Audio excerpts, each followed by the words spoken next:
more on the clock. Pecan, 2 seconds. Pecan for the lead. Got it! He got the record at the buzzer! The break for three. Buried!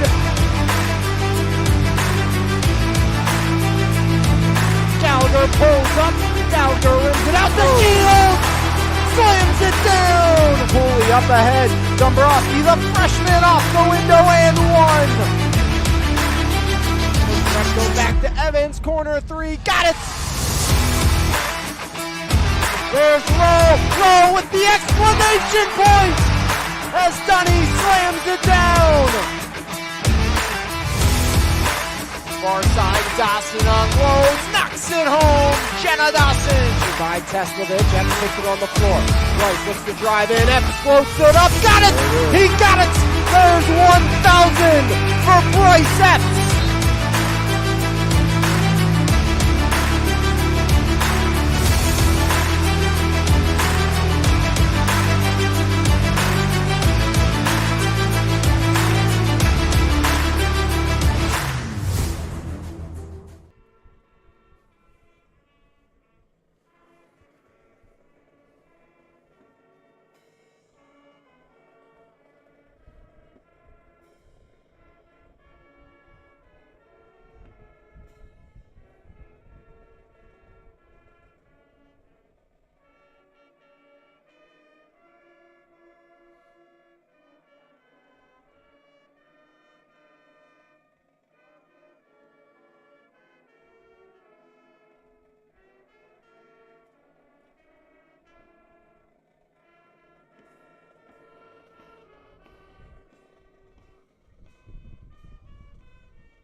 It's a cold November evening, and semi-final Friday is here in the WPIAL as number one Belle Vernon looks to get back to the WPIAL championship for the second straight year. Last year in 4A, they faced off against Aliquippa. This year, they're looking for a date with either the Shady Side Academy Bulldogs or the Avonworth Antelopes. Belle Vernon trying to get that first championship victory since 1995, their first and only WPIAL championship victory. On the other side, the Yellow Jackets from Freeport, they have the second longest drought between WPIAL championship appearances. Last time they were in a championship game was in 1989 when they lost to Steel Valley 20-14. The only team with a longer drought that's still active, that's the Union Scotties,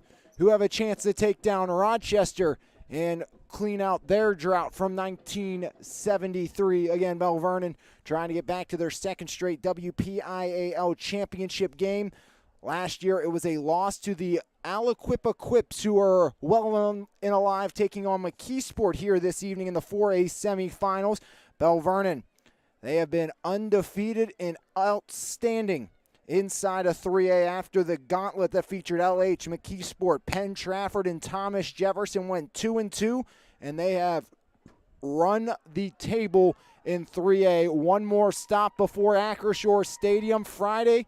A week from today, 5 p.m. is the kickoff for the 3A championship game. Belle Vernon's hoping they will be there, but their first ever meeting with Freeport stands in their way, as Freeport, undersized but not under-athletic, a very talented Yellow Jacket squad. But the thing about Freeport, talking to their head coach throughout the week, John Galat, is saying, this team, all they do is win football games. They are very athletic, very talented, but they lack weight. That has always been the issue, lacking weight up front. And Belle Vernon, they do not. They are absolutely loaded inside the trenches, and a loaded defensive front has got even stronger. Returning is Aiden Johnson. Talking about returning, Tanner Moody back in the lineup. There's rumors if Belle Vernon makes it to Acrisure, Evan Polott would be back for the Leopards. But Belle Vernon, they are primed to make the run ever since moving down to 3A. And this is a team, they know just how lethal they can be. And, at the half, we will, as promised last week, have Alonzo Wade's halftime interview. And, he talks about the importance of this team getting to Heinz Field or Acrisure Stadium now, getting to a state championship game as well. You can't do one without the other, and they know they need to start that here tonight. As last week it was a 40-6 win for Freeport over West Mifflin. Belle Vernon ran over East Allegheny, especially Quentin Martin, 18 carries, over 200 yards and 4 scores for the 5-star junior Quentin Martin. He is absolutely sensational, as Belle Vernon will look to continue to win the battle in the trenches. That is what has made this team so successful this year throughout the course, and Belle Vernon trying to get back to that championship game. They will see a lot of different looks from this Freeport defense. It's a 3-4 base, but you can see them shift all over the place, maybe to a 5-4, a 6-2 look, just trying to trick the opponents. As Coach Galat really didn't want to explain it to me, saying kind of, hey, if everyone understood what our defense was, we'd get run off the field every single week. So he's very kind of stingy on that information about what that defense is, because that's what's given them success throughout the course of their season. And, another big successful point, that's the linebacking trio. When they lost to Armstrong, that's their only loss. Both teams undefeated in 3A this year coming into play. But in that loss to Armstrong, all 3 linebackers were out. Reiser, who tore his ACL in the year, he's wearing a knee brace to make sure he can finish his senior season. Then in following weeks, Lucas and Otterman both got injured. Both of these all 3 of those players combined for 47 sacks last year. And this is a team at Freeport that likes to get to the quarterback. They like to get their work done in the backfield. On the season, 102 tackles for loss by the Yellow Jackets of Freeport, 44 sacks, averaging 4 sacks per game. But they'll have a big man to try to bring down for Belle Vernon. Of course, that is Braden Locks. Locks just 1 for 1 last week in the rainstorm for -2 yards on a little screen pass to Chase Rakonen. But Belle Vernon, as the playoffs have went on, as the time has continued to turn, the Leopards have got healthier. They have continued to get better. And, now in a frigid, cold night, you look at the numbers, they're very even in a lot of categories. But I think another thing you have to look into continuation, the big test for Freeport was Armstrong. That was really it. And on the other side of things, Belle Vernon ran a gauntlet of 4A teams. Laurel Highlands had a playoff win before losing to Central Valley. And they were played with Central Valley last week as well. Then Thomas Jefferson, they're in the semifinals tonight. McKeesport, they're in the semifinals. And the other team was Penn Trafford, who was the defending state champions in the 5A classification. So you look at that, Belle Vernon, they really had a wide repertoire of competition that has prepared them for moments like this, games like this in the course of a season. And also, while saying all of that, Belle Vernon also didn't play a week 0 game. So you look at stats in the kind of aspect of total rushing yards. So for the Leopards, that's 2,125. For Freeport, 2,305. Well, that's one more game the Yellow Jackets had than Belle Vernon. Again, Belle Vernon didn't play 3A competition till it was section time. As the Leopards, of course, they will be led by their 5-star tailback, Quentin Martin. 96 carries, 994 yards, 10.4 yards per tote for Quentin Martin. 5 100-plus yard games for the junior. He also has 273 receiving yards and 3 more scores. As on the other side of things, it will be a heavy dose of Ben Lane on the ground. Lane, 102 carries for 1,075 yards, 10.5 yards per carry for Lane. He also has 168 yards through the air and 21 rushing touchdowns. As Belle Vernon looking to get back to the WPIAL championship game for the first time since last year.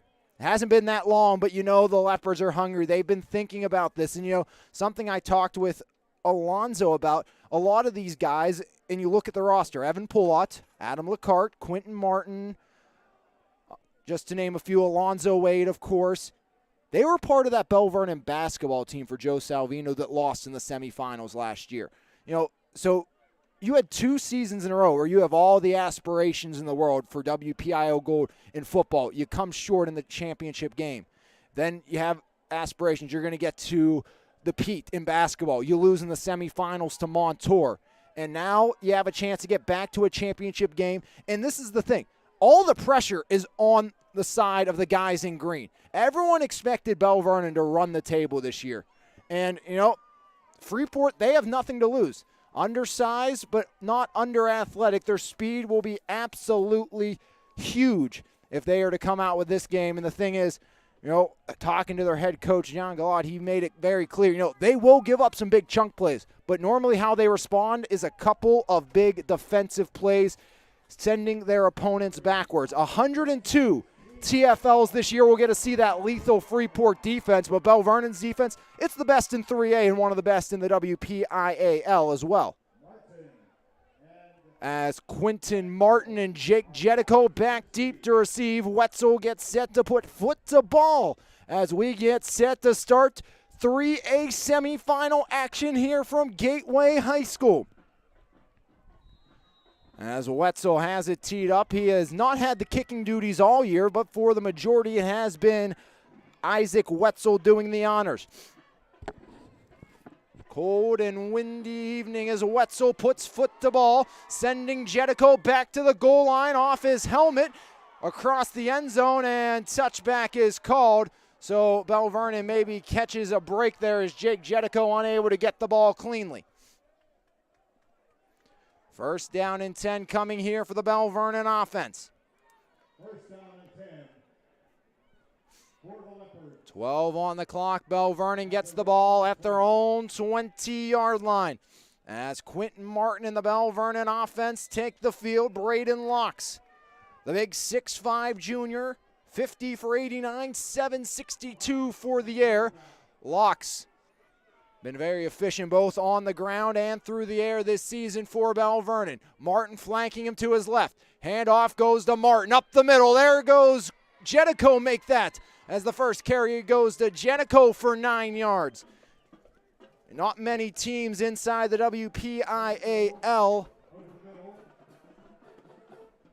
have 2 backs that is lethal as Jetico and Martin. If anyone can rivalry, it is the running back duo of Lane and Clark.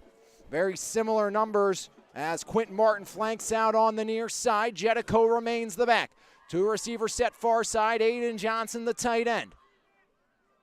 Zelensky, the H-back, as Braden Locks gets the snap, looks to throw, quick out into the hands of Martin. Martin gets the edge and pulled down with a flag flying as knocking down Martin was the senior Ben Lane, but not before a Leopard first down, and he might have earned an extra 15. On the vicinity, and I see the signal will indeed be a face mask on Lane on the tackle. So Quentin Martin, the reception, the first down, and now the face mask.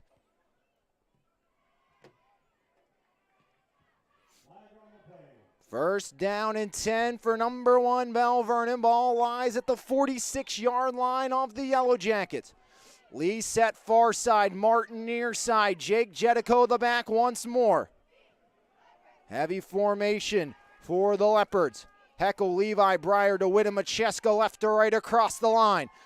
Locks looks to throw. He wants it all going for Martin, and he overthrows him down the near sideline as Ben Lane was beat clean by Quentin Martin. If your Locks kind of want to lead that maybe more in the middle of the field, no chance there for Quentin Martin. As showing the speed burst on the outside, we haven't seen Martin line up in the backfield yet. He'll flank out on the near side.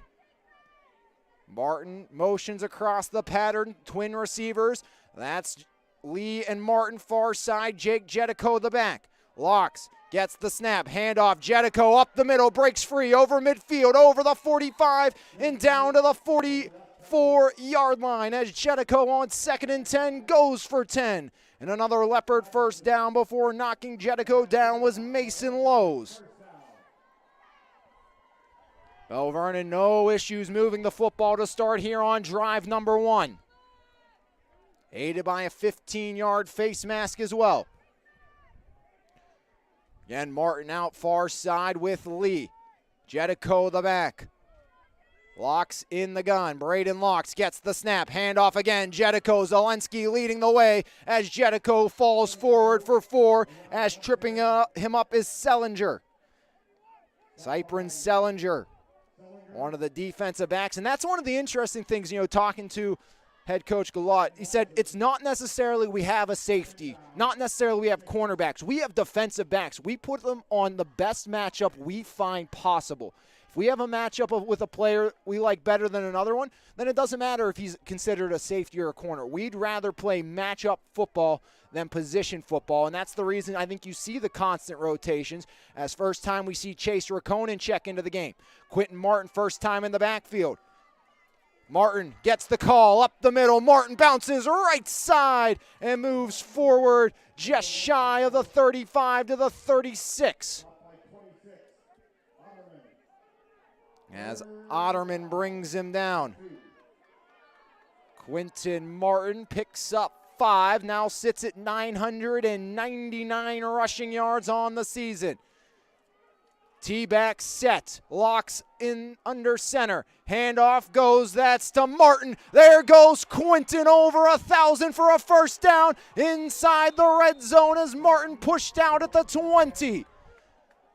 Very similar look. You don't see that one too often. The only comp to that formation that you're used to seeing, at least at the major Power 5 level, is Penn State runs that 3-back across the backfield formation consistently. And, when you have a guy like Quentin Martin with 2 blockers in front of him, not easy. Trips far side. Lee Martin or Conan. In the gun, that's Locks. Looks like he might put this one up top. Braden Locks. Takes it himself, quarterback draw up the middle. Locks spins away, picks up 5 before a host of Yellow Jackets tackle him down to the turf, and Zach Clark leads the charge for Freeport.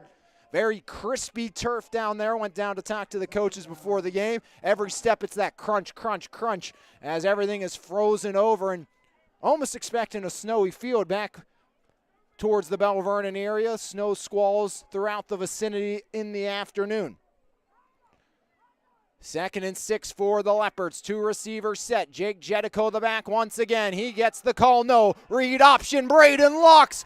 Stiff arm. Walks in. Touchdown Leopards. Braden Locks scoots home for 6.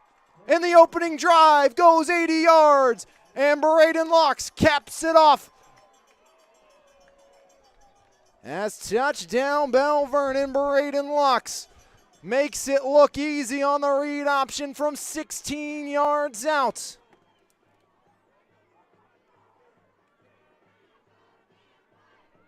Braden Locks' 5th rushing touchdown of the season. That will bring Willie Schwera on to attempt the extra point.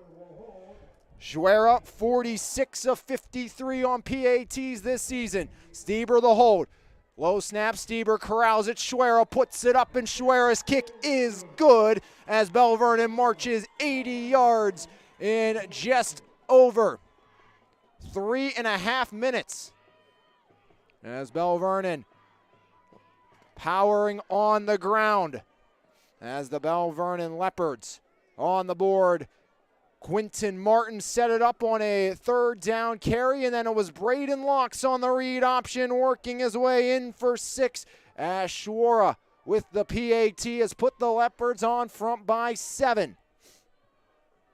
As we will get to see the Belle Vernon defense come out now looking to answer what the offense has just provided.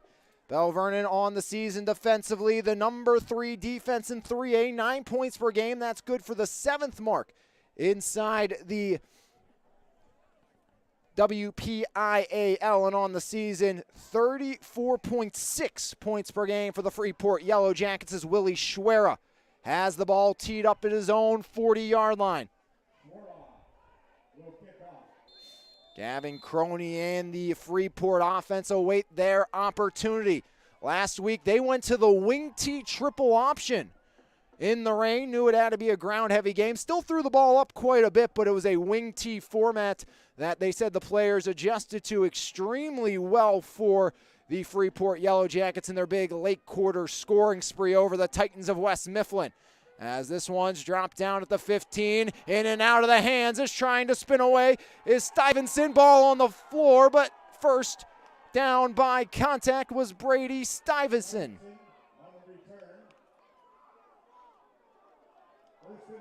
So first down and 10, Freeport from inside their own 20 as the ball will be placed at the Yellow Jackets' 18-yard line.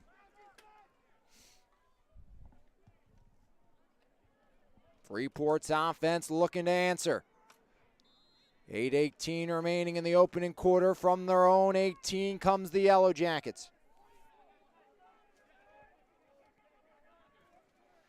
In the under center, Crony, one back set, that's Ben Lane.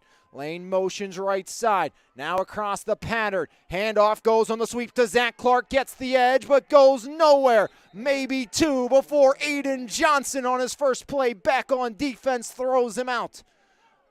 A big get back for Belle Vernon is Aiden Johnson, the big 6'2", 215 junior, 5 TFLs, a sack, and a fumble recovery on the season. Talked about it being a learning process for Belle Vernon throughout the course of their time in those games with Thomas Jefferson. It was always losing the battles in the trenches. Now Coach Humbert motions in about 10 guys per game inside. Probably none better than Steven Macheska. As under center, handoff on the motion, double reverse. Stuyvesant tries to get outside the numbers, he will. Running him down is Adam LeCarte, but not before he picks up a first down out to the 30-yard line. As the ball hawking safety comes over to make the stop on the double reverse. Some trickery again, showing using what they learned last week in the rain against West Mifflin. Trying to fool this Belle Vernon defense. Belle Vernon has faced the wing T triple option once this year, though. That was, of course, against the McKeesport Tigers. As Crony back under center, two-back set. Man in motion, that's Clark across the pattern. Handoff goes as trying to cut his way up the middle is Ben Lane as he scampers forward for a gain of 5. Big chunk plays on the ground for the Yellow Jackets to start. Second down and 5 now coming for Freeport. Freeport, it's Westendorf, Bollinger, Smedic, Woods, and Pega across the line left to right. That's where you thought Belle Vernon may have some advantage, especially you look at a guy like Bollinger, just 163, standing at 5'9" at that left guard position. Handoff goes to the deep back, that's Otterman, and in the backfield meeting him is Dom Sasko. Sasko, one of those lethal middle linebackers for Belle Vernon. Sasko, Joel, and Lee have perused the middle successfully all season for the Belle Vernon defense. Again, they've also got the likes of Tanner Moody back in a limited capacity. As Sasko out, checking in will be Colton Lee. Lee, of course, the left-handed flamethrower for Coach Tony Watson on the Leopards baseball team. 6:10 remaining, rolling first quarter clock, 7-0 Leopard advantage. Crony under center on 3rd and 7. Otterman in motion. Handoff up the middle. That's Clark. Tries to break through to the second level, but it's going to be stopped short of the 40 at the 38. 4th down and 2 and decision time for the Yellow Jackets from Freeport. Winner of this game gets the winner of Shadyside Academy in Avonworth, as Shadyside upset Elizabeth Forward last week. Probably partially due to the weather. We know how much the Warriors like to throw the football around, and Zion White unable to do that as Wetzel on the punt. Averaging 38 yards per kick this season, 6 inside the 20-yard line as Wetzel gets foot to ball, takes a hop at the 30, bounces down inside the 25 to the 23-yard line. Belle Vernon had a blocked punt by Sasko for a score last week, but Belle Vernon, their defense matches the offensive performance. 20 yards and a punt to show for it as the Belle Vernon Leopards will look to go up by 2 scores. This drive will start at the Belle Vernon 24-yard line. 40 yards on the kick and roll. As the second drive from scrimmage for Braden Locks in the Belle Vernon offense. Rakonen on the far side, 2 receiver set. 1 receiver on an island near side. Locks has Martin in the backfield. Handoff goes to Quinton right up the middle as Martin falls forward. Picking up 4 on the play as chopping him down in the middle was Lucas. And along with Jackson Reiser in the middle is talking about TFLs. Otterman, 12 sacks, 20 tackles for a loss. Reiser, 9 TFLs, 10.6 tackles per game. Bollinger, 16 TFLs, 6 sacks, and 4 TFLs for Parker Lewis. That's that linebacking unit that has been so lethal as Quinton Martin right side up over the 30 for 2 more. And Belle Vernon's looking at 3rd down and 4 with 4:35 and a rolling first quarter clock. First drive for the Leopards, they marched right down the field, and Braden Locks found pay dirt from 16 out.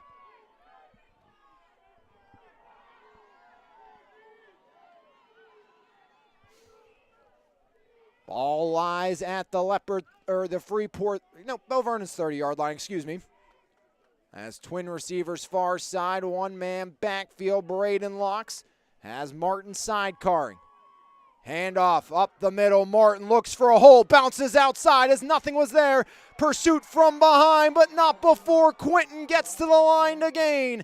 As Otterman catches him and drags him down, but a first down on 3rd and 4 for Martin.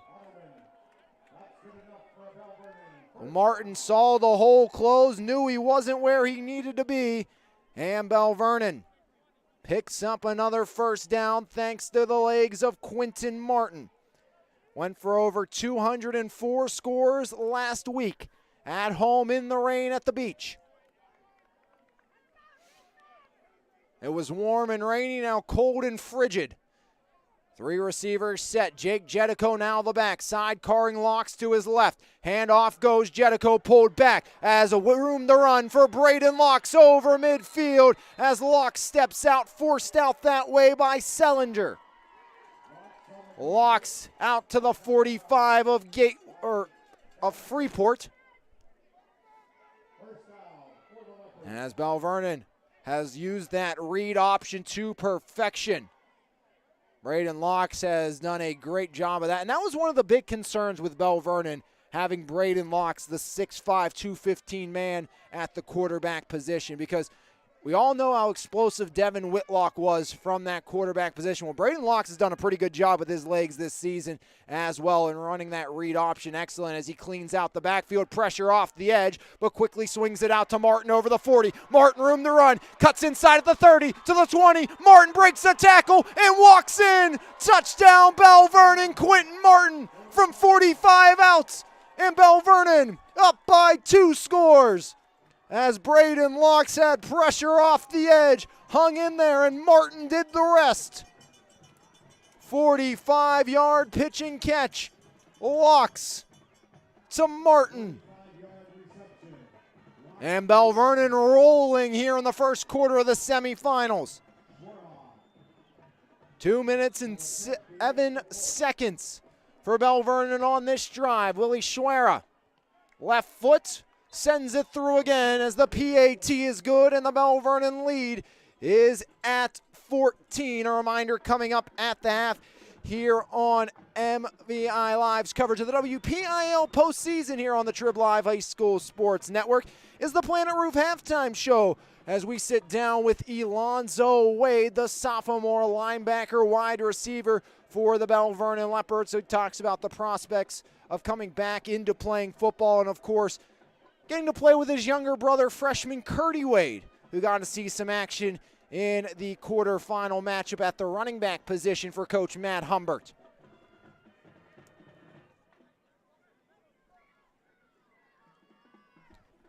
$14-0 Leopards lead. 2 drives, 2 touchdowns. Very similar to what we saw the Belle Vernon offense look like last week in 3A play. So just counting 3A games, Belle Vernon, their lowest point total against 3A opponents is 48. They're averaging 51.2 points per game against 3A opponents here this season.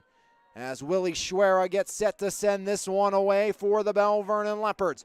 3 men back deep to receive for the Yellow Jackets from Freeport. It took their offense a while to get going against West Mifflin. They're hoping they can find pay dirt on drive number 2 as near side. That's Stuyvesant spinning away, but hauled down on the near side as dropping him to the turf.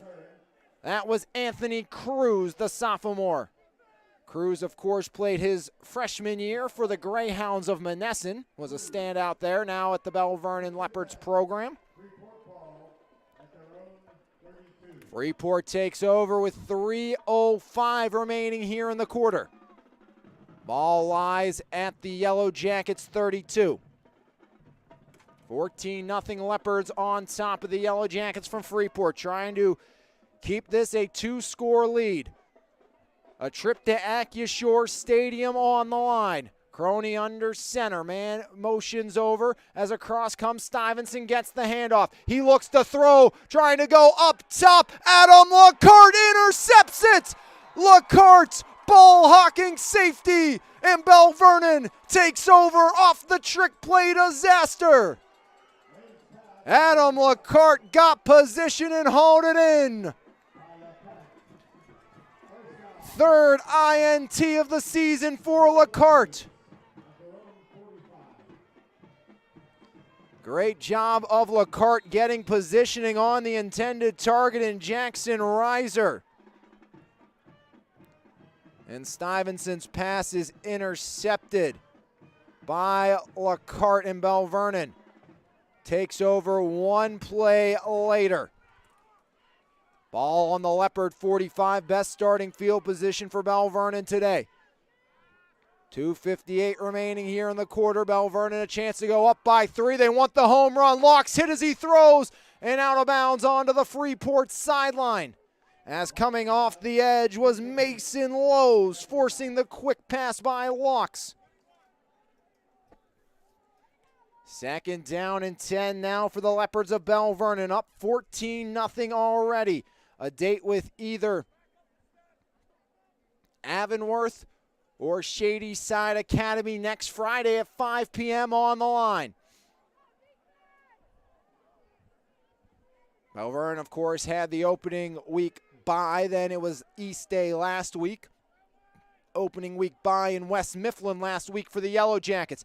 Stacking the front line, trying to bring the house up the middle. The call goes to Jetico, and he gets one. As all sorts of pressure. There's that 6'2 type look that, Coach Galat told me he was going to be running here this evening as well, trying to change things up as having to bring pressure is this defense for Freeport. Is when they've had time to work offensively for Belle Vernon, Freeport has had absolutely no luck. The Yellow Jackets defensively on the season, giving up just 12.7 points per game. They've given up 14 here in the first quarter. 3rd down and 9 for Belle Vernon. Martin in motion. Locks gets the snap. Pressure coming. Quick out to Martin again. Quinton cuts outside over the 50 to the 45, and Martin gets another 1st down. As it looks like the Leopards have found a play to beat the pressure. As some talking after the whistle between Quinton Martin and Ben Lane. As actually going to say Martin steps out about a yard shy, but Belle Vernon in Freeport territory, up by 2 scores, will go for it on 4th and 1. Locks under center, the big 6'5 junior push from behind, and it's a Leopard 1st down. As Braden Locks had the 3 backs behind him, shoving him forward past the 45 to the 44. So a 1-yard run on 4th and 1 for Locks picks up the Leopard 1st down. Freeport has had no answer right now for Belle Vernon's offense. Colton Lee, Chase Rakonen far side, Martin near side, Jake Jetico the back to the right of Braden Locks. Locks gets the snap, Locks fakes the handoff, looks to throw across the middle, almost intercepted as Crony popped it up, but some laundry on the field.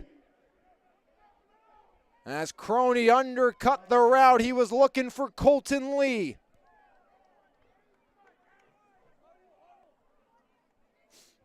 Wait to see the flag, and it looks like it may be motioned against the Belle Vernon Leopards, and it will be.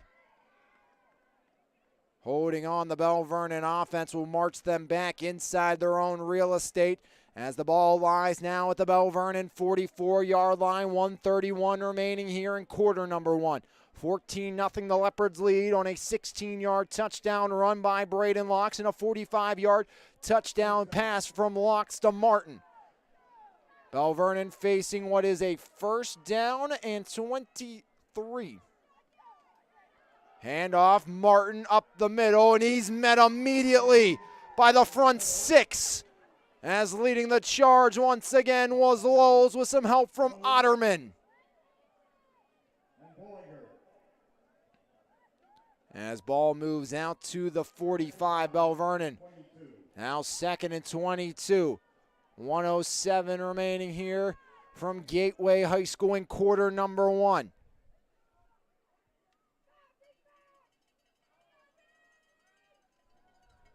Locks gets the snap, rolls out right side, pressure coming, fires it up, and that one's hauled in at the initial line of scrimmage by Colton Lee. As Lee picks up 12 from Locks on the pitch and catch.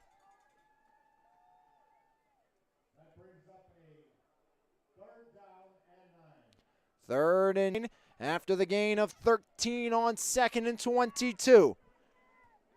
See if Belle Vernon puts it on the ground, making this 4-down territory for the Leopards, depending on what they gain here. Twin receivers near side, Martin the back. It's Locks in the gun. He rolls out near side. Pressure coming. Locks fires it up wide open. Rakonen comes back to it and chased Rakonen to the 30-yard line, picking up the Leopard first down. As knocking him down was Sellinger, along with Stuyvesant.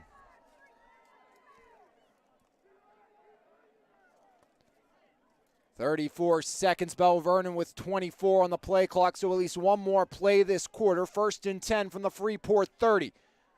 Twin receivers near side. That's Alonzo Wade and Rakonen. Far side goes Lee. In the backfield, Martin. Chase Rakonen motions across the formation. Locks, handoff. Martin met in the backfield, and down he goes as Mason Lowes, another TFL. And that will put Belle Vernon at a 2nd and 11 on what will be the final play of the quarter. But the opening quarter belongs to Belle Vernon. 2 touchdowns, an interception, and the Leopards up 14-0 after the first 12 right here on MVI Live's coverage of the WPIAL postseason here on the Trib Live High School Sports Network. Planet Roof, Pittsburgh's top roofing company, goes above and beyond to give customers the best experience possible. At Planet Roof, we pay close attention to the quality of our work in your home. Our roofers are committed professionals with years of experience who will go above and beyond for all of our clients' needs. Because at Planet Roof, we love what we do. For more information, contact us today at 724-243-3297 or visit our website, planetroof.com. Bring together expert faculty. Offer programs in high-demand fields. Add in a few centuries of tradition. You might call it the future of higher education. We're calling it Pennsylvania Western University. We've combined the resources of California, Clarion, and Edinburgh to create a new way to educate, where opportunities are boundless and tomorrow is yours to define. Built on tradition, built for your future. Welcome to Penn West. Back here from Gateway High School, Belle Vernon facing 2nd down and 12 from the Freeport 32 on the Leopards' 3rd drive of the contest. First 2 resulted in Belle Vernon scores. Once on the ground with the legs of Braden Locks. The other one through the air off of Locks' arms to Quinton Martin. Locks through the air, that's this time to Lee, but Lee's knee touchdown on the reception. So he'll be down at the 26-yard line on a quick pass from Locks to Lee. Wade far side with Rakonen. Lee alone near side. Locks getting direction from the Belle Vernon sideline. 11:34 remaining. Locks gets the snap. Handoff. Martin up the middle. Martin to the 2nd level. Breaks a tackle. There he goes. See you later. Quinton in again. Touchdown, Belle Vernon. Quinton's second score of the game, as Martin from 26 out has put the Leopards up by 3 scores.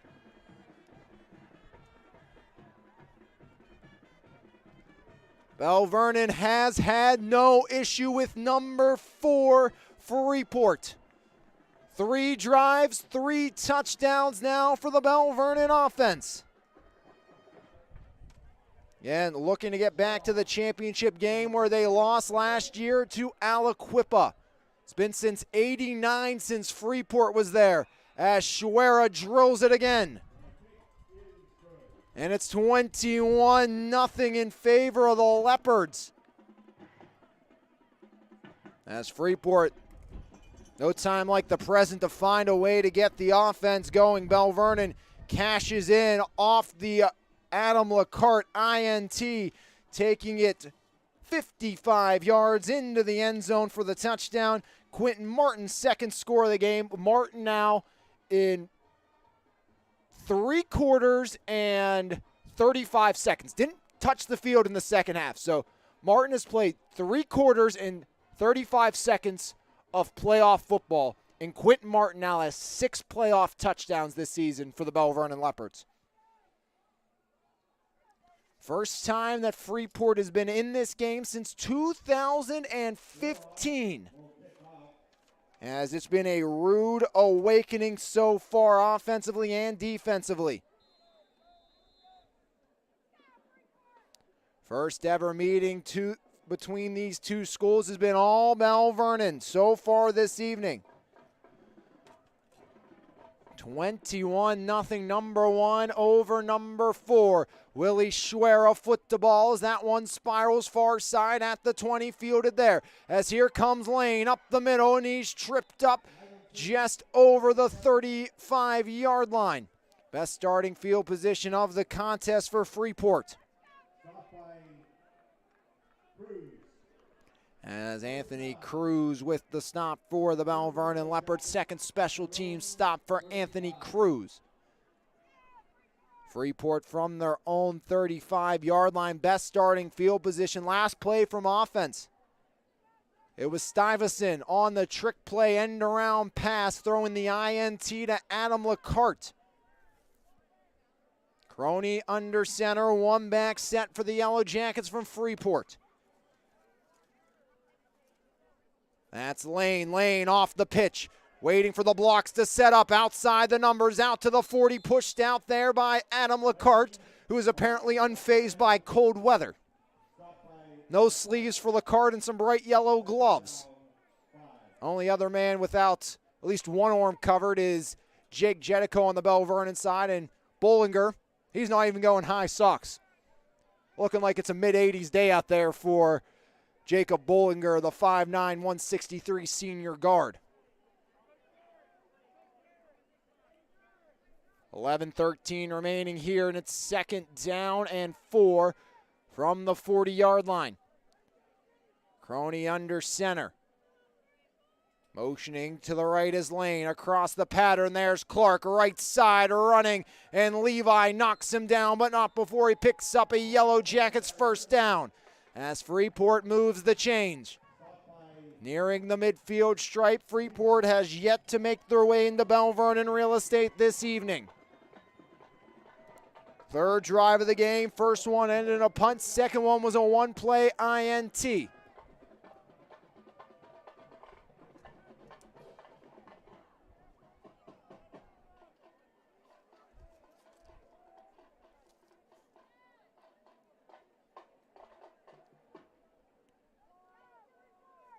Man in motion, that's Otterman. Handoff, no, PA roll out, and finding Lane is Crony for a big chunk gain. Lane to Crony, stopped by Alonzo Wade, but not before they get into Leopard real estate with a huge Freeport first down.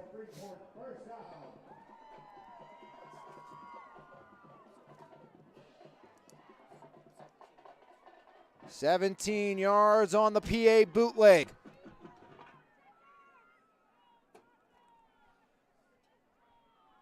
As Crony found Lane. First and 10 from the Belle Vernon 35. Man in motion. Handoff lane, right side. Tries to bounce it back inside, but waiting there was Steven Macheska. As Macheska stops him for a gain of 2 as Lane tried to cut back inside again, averaging over 10 yards per carry. He's been anything but that tonight. Besides the 17-yard reception just moments ago, he has been held in check. From the Leopard 33, 2nd down and 8.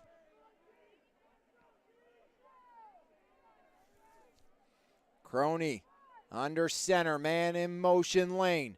Now across the pattern, Clark gets the handoff, pitches it out. There's the wing T, cutting back across his lane, and Lane tripped up in the backfield. It's Alonzo Wade with the TFL, as Wade didn't get fooled that time.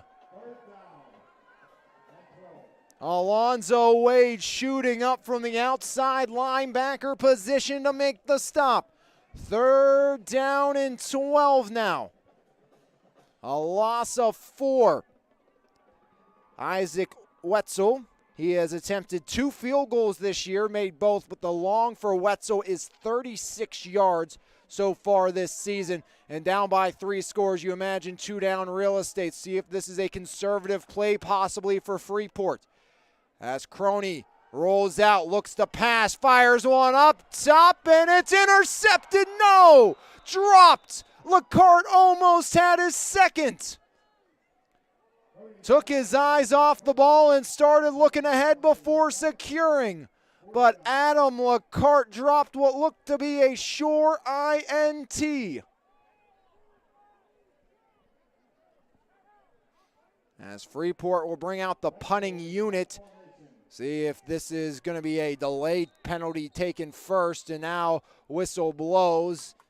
And timeout called by the Yellow Jackets of Freeport. 21-0, the Belle Vernon Leopards on top of the Freeport Yellow Jackets.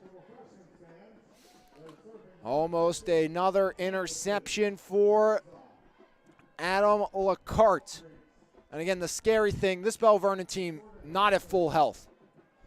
And Tanner Moody just coming back from an injury for Belle Vernon. Still no Evan Polott, who went down earlier this season. Polott was crucial on both sides of the football for the Belle Vernon Leopards offense and defense. Was matched up on the other side of Quentin Martin, but all sorts of players have helped the secondary for Belle Vernon, including the likes of Cruz and the freshman Diabre Lightfoot. As now out of the punt formation, Freeport comes, it looks like. Martin still working his way all the way back at his own 10-yard line. And now Quentin will quickly move up as Crony looks to throw. Crony rolls out. Now he's going to take off, and he's well short of the line to gain. Adam LeCart comes up to make the stop on 4th and 12. It's a gain of 2, and Belle Vernon takes over on downs. So the Leopards get the ball back as a drive that looked to be promising off the Crony 17-yard feed to Lane ends in another turnover, this time on downs, as the Belle Vernon offense will set back up from the Freeport 35. The Belle Vernon 35. 8:17 remaining. Here, quarter number 2 at the half, as timeout called by Coach Matt Humbert and the Belle Vernon sideline. As Belle Vernon was running out of time, number 1 seed has had no issues, smooth sailing so far tonight for the Belle Vernon Leopards, as the Belle Vernon Leopards have absolutely rolled throughout the opening course of this game. We'll take a quick break, come back, and have the order for you right here on MVI Live's coverage of the WPI postseason on the Trib Live High School Sports Network. Bring together expert faculty, offer programs in high-demand fields, add in a few centuries of tradition. You might call it the future of higher education. We're calling it Pennsylvania Western University. We've combined the resources of California, Clarion, and Edinburgh to create a new way to educate, where opportunities are boundless and tomorrow is yours to define. built on tradition, built for your future. Welcome to Penn West. Highway Appliance Furniture. Back here on MVI Live's coverage of the WPIAL postseason. Belle Vernon's offense 1st and 10 from the Freeport 35. As Locks looks to throw, going up top, he wants Lee, overthrows him, and off the hand of Crony. Trying to make an OBJ-type catch on the near sideline, as Crony couldn't pull it in one-handed.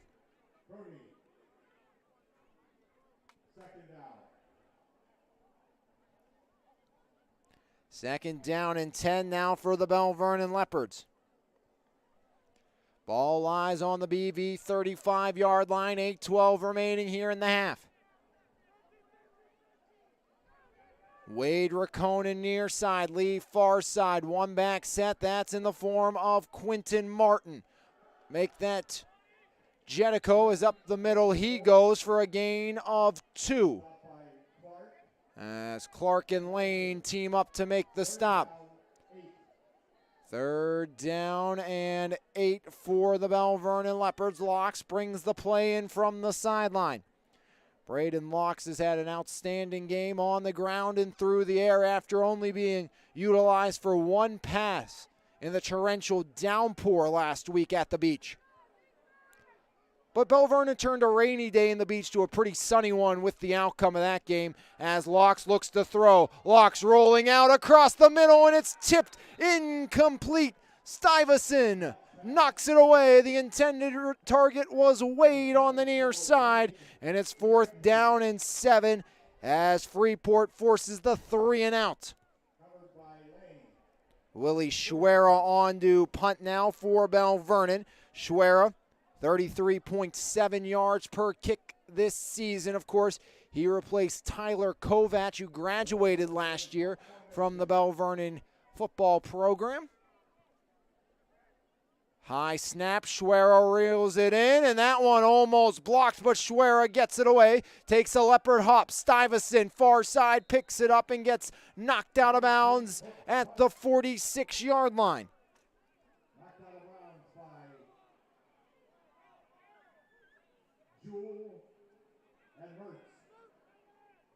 So Belle Vernon nets 2 yards. First time Freeport's defense comes up with a stop. Freeport takes over with 7:23 remaining here in the half. Ball lies at their own 46-yard line. Best starting field position to date for the Yellow Jackets. Freeport, a long sustained drive, could possibly put themselves in a good spot to get 2 scores before Belle Vernon gets another. Crony rolling out. Crony fires it away. Incomplete. Overthrows his intended target, Brady Stuyvesant. The 5'8", 130 senior just out of his reach. And Belle Vernon got the ball to start the game, so Freeport, again, they possibly will get the opportunity for a 2-for-0 at some point in this half, depending on how things go. But Belle Vernon's defense trying to keep this a scoreless game with 7:17 remaining. That probably need another Freeport stop for that instance to be the case, as under center Crony right now. Locks getting a breather on the BV sideline, as trying to bust through was DeWitt, as bouncing outside near side Stuyvesant will make his way out to the 49-yard line, hauled down there by Cruz. Breyer in there on the stop as well for Belle Vernon. 21-0 the Leopards lead. 3rd down and 7, rolling first half clock with 6:50 remaining. And coming up after the half, after the Trib Live High School Sports Network halftime show, Planet Roof halftime interview with Alonzo Wade of the Belle Vernon Leopards. As the sophomore has been instrumental in the Leopard success this season on both sides of the football. As pitch out, there goes Lane, right side, waits for a hole, spins through, and hauled down on the far side by Dane Levi. Going to be 4th down and about 4. Levi As Wetzel will come out to punt, Quentin Martin goes back to receive. Martin already a 95-yard punt return for a touchdown this season. That came against Thomas Jefferson.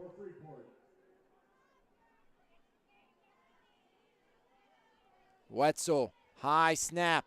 Wetzel puts it away as this one end over end. Takes a hop inside the 20, bounces down to the 15 and will settle there. As running down to down it for the Yellow Jackets from Freeport was Sellinger. As that was Sean Sellinger with the down. 7th punt inside the 20-yard line this year for Wetzel. As Belle Vernon's offense back to work after being stopped for the first time here this contest. 5:40 remaining in the half. Belle Vernon gets the ball at their own 15-yard line as Braden Locks leads the troops back to the line.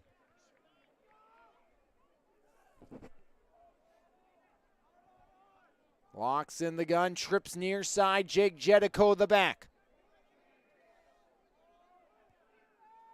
Locks seems to be a bit confused looking at the Leopard sideline. Now make it a pistol formation.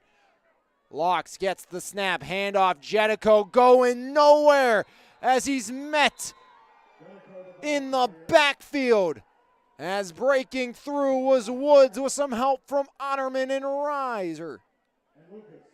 As a quick spurt in by the defensive unit.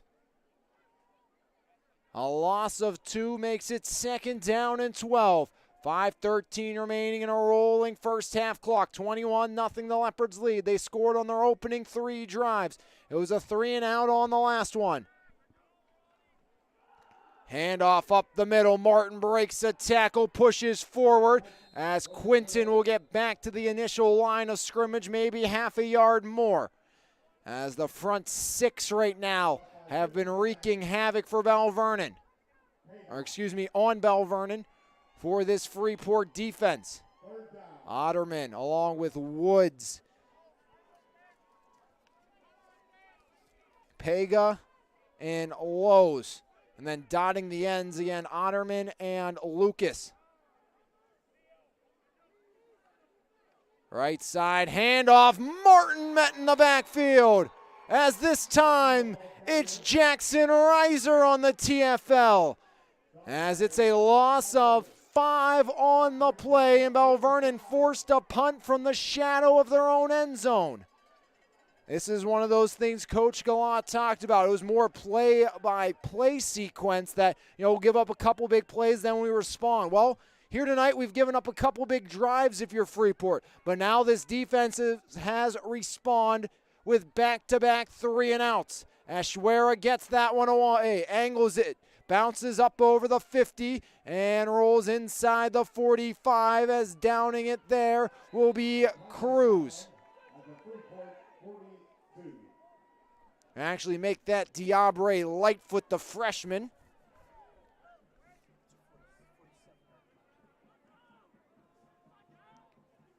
.47 yards on the Willie Schwera boot. And that will set up 1st down and 10 for Freeport from their own 42-yard line. And with 3:42 remaining, there's a chance for that old 2-for-none special for the Yellow Jackets. Avonworth up 14-0 over Shady Side Academy.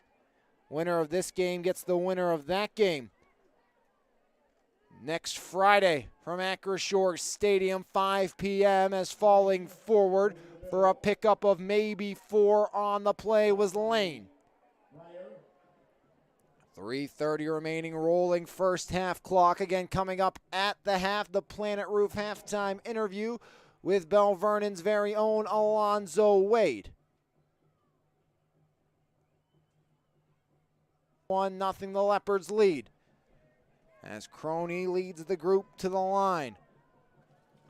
Under center he goes. 2-back set for Crony. Man in motion. That's Clark across the pattern. Hand off Lane. Right side, and Lane met in the backfield as Aiden Johnson and Dom Sasko stop him off the edge. Maybe picked up 1 but Dom Sasko and Johnson forcing the issue, and it's 3rd down and 4 now.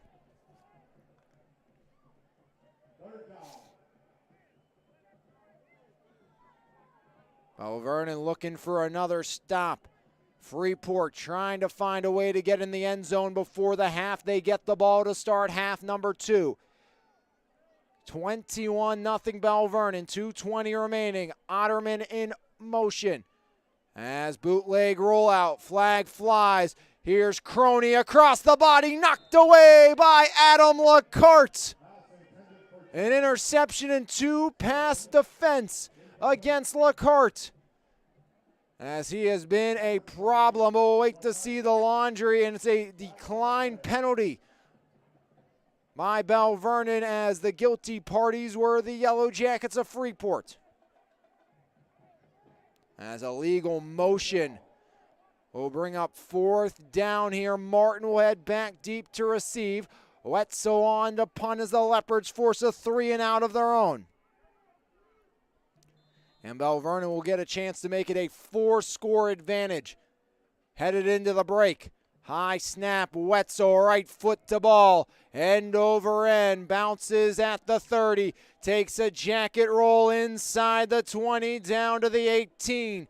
2 punts inside the 20 today. Now 8 punts inside the 20 on the season for Wetzel. Not too often you see a high school kid at the 3A level be as successful as placing the ball as Wetzel has been so far this year and in this game. But now the Freeport defense, who has been great on their last 2 sequences, needs another big stop with 2:04 remaining. Belle Vernon, they have the ability to score on any given play. They are built for those big chunk plays, those big one-play scores. From their own 19, it's Locks on the keeper, over the 20, falling forward, out to the 24-yard line, a gain of 5 on 1st down. 2nd and 5 now for Belle Vernon. Clock ticks inside of 1:48.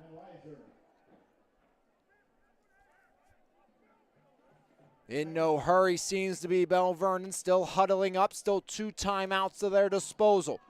Trips near side. Martin, Rakonen, and Lee. In the gun, Locks. Jake Chetico to the back.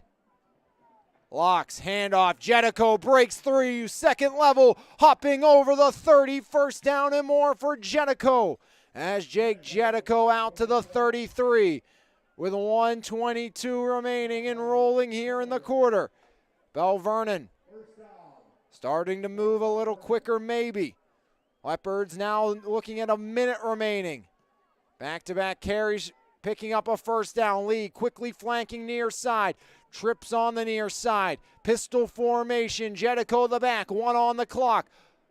Locks takes it himself. Right side. Locks. And Locks knocked down by Lane and Clark.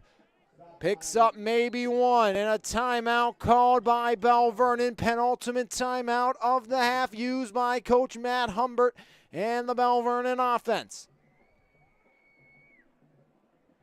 Down to 48.9 seconds remaining. The Leopards have only attempted 1 field goal so far this season. That was a miss for Willie Schwera. Belle Vernon with 48.9 and 1 timeout. Kind of surprised it's been ground to ground and ground. They got the ball with 2:04 left. As after those initial 2 runs that picked up about 13, 14 yards for the Belle Vernon offense, you figure maybe start to pick up the pace, get into some NASCAR-type packages, and maybe sling the ball around a little with Braden Locks. Or, Coach Humbert could be thinking, up by 3 scores already, let's not get ourselves in a bad situation where we turn the ball over and give Freeport points and some life going into the half, with the Yellow Jackets getting the football to start half number 2. We'll see what the Leopard decision is out of the break. Jetico the back. Locks in the gun. Trips far side. Leo all alone on the near side. Shifting to the right now, that is Jetico. Handoff, Jetico up the middle, and Jake Jetico pushes the POW forward for a half yard. as Otterman and Lucas team up. Hurry up now for Belle Vernon. 33 on the clock. Locks in the gun. Locks has single coverage on the far side. Comes near side. Lee, foot in the ground. Makes a man miss. Lee over the 50 and swung down there. Clock will stop to move the chain. See if they go with the spike or try something else. Clock now running. Locks has to hurry. Down to 20. Down to 18. Belle Vernon still not set. Down to 15. They might only get one more play now. As Locks, man in motion, down to 10. Could be the final play of the half now. Locks, handoff. Keeper now as he fakes it and pulls it back with 3 seconds. Locks will step out of bounds and Belle Vernon will get a shot at the end zone. Heads up awareness for Locks, pulling it back away from Martin. Now with 2.4 on the clock, see if the safeties work back as Belle Vernon gets one more shot at the end zone.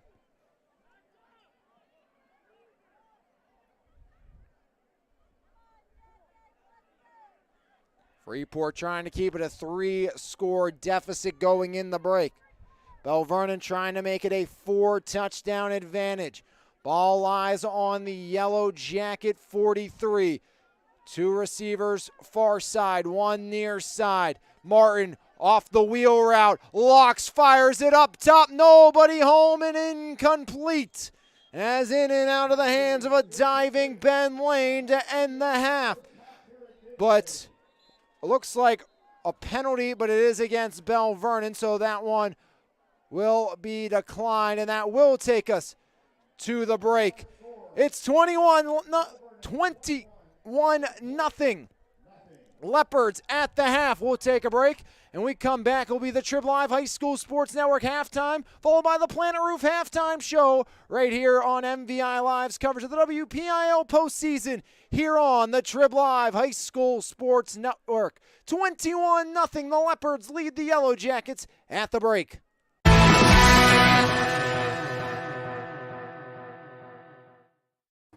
Final edition of the halftime show in 2022 here on the Trib Live High School Sports Network. Don Rebel, Chris Harlan with you.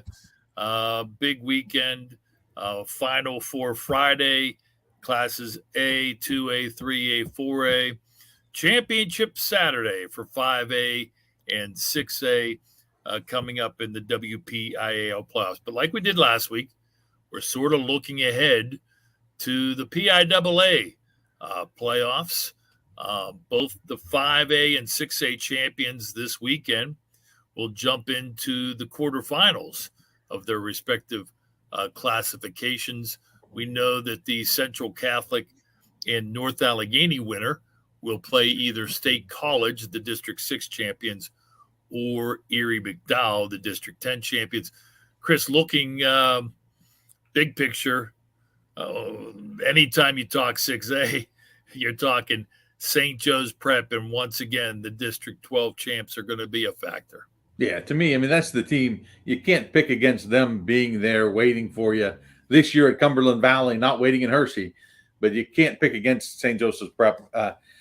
8 of the last 9 years, they've been in the finals. You know, last year they lost to Mount Lebanon in the championship. They'd won 3 straight titles in a row before last year. This year, you're looking at they got 1 loss, but that only loss was to St. Thomas Aquinas down in Fort Lauderdale, Florida. So if you got to go to Florida to find your only loss of the year, you're a pretty good team. Another big-time linebacker going to West Virginia. People remember the name Jeremiah Trotter, played for the Eagles. His son, Josiah Trotter, is a senior linebacker heading to the Mountaineers. So, again, you look at the St. Joseph's Prep team in 6A, until somebody else rises up in the East, I think it's them again you're probably going to see in the state championship. 5A finals in the WPIAL, Upper St. Clair against Pine Richland. We already know the winner goes to the PIAA quarterfinals to play District 10 champion Cathedral Prep. The other side of the bracket, a good one in the District 12 finals this weekend, Imhotep Charter taking on a Roman Catholic. But you also still have some pretty good teams out of District 1 out there as well. Yeah, I agree. And you mentioned Imhotep. They're kind of like St. Joseph's Prep in that they've been there 6 times in the last 9 years. They've been in the state finals. Last year, they were the favorites, and they got stunned in Hershey by Penn Trafford. They were the team everyone thought was going to win it. You look at them again this year, they've got a 4-star safety, a kid named Ramir Stewart.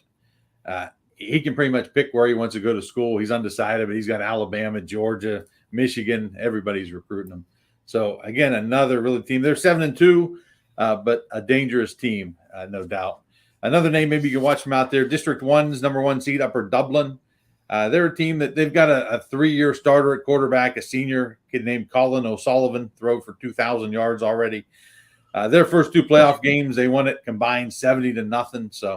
So it's not Imhotep Charter. Yeah, maybe a District 1 team like Upper Dublin you might see slip through the eastern side of the bracket. 4A WPL semifinals on Friday. The winner will jump into the semifinals in 2 weeks, play possibly Meadville out of District 10, Juniata, Jersey Shore, Allentown, Central Catholic. But when you look out east, District 2 champion might be a factor, Crestwood or Valley View, that championship this weekend. And District 3 still has a big blob. In fact, they will have their winner also into the semifinals like the WPIL. Bishop McDevitt having an outstanding season. Yeah, keep your eye on that District 3 race. Like you said, McDevitt was the runner-up last year to Aliquippa. They're back. They're pretty good. They've got a running back in Marquez Williams, who's a senior committed to Minnesota, one of the top running backs in the state. I think he had like 150 yards from scrimmage last week. So, yeah, it's them. And their biggest roadblock, like you said, could be in that District 3 playoffs. You got a Manheim Central team that's 10-1 right now. They're probably going to run into each other maybe in the District 3 championship. So either way, I think it's probably going to be a pretty good team coming out of District 3, and that could be the team waiting. If one of these WPL teams gets there, that's who it could be. 3A WPL champion into the semifinals, the state semifinals against possibly the District 10 champion, Grove City, playing Slippery Rock this weekend, possibly District 9 champion, Clearfield, or District 6, the third-place team, Martinsburg Central, still alive. Eastern side of the 3A bracket, you're looking at District 4, possibly Danville, a state power.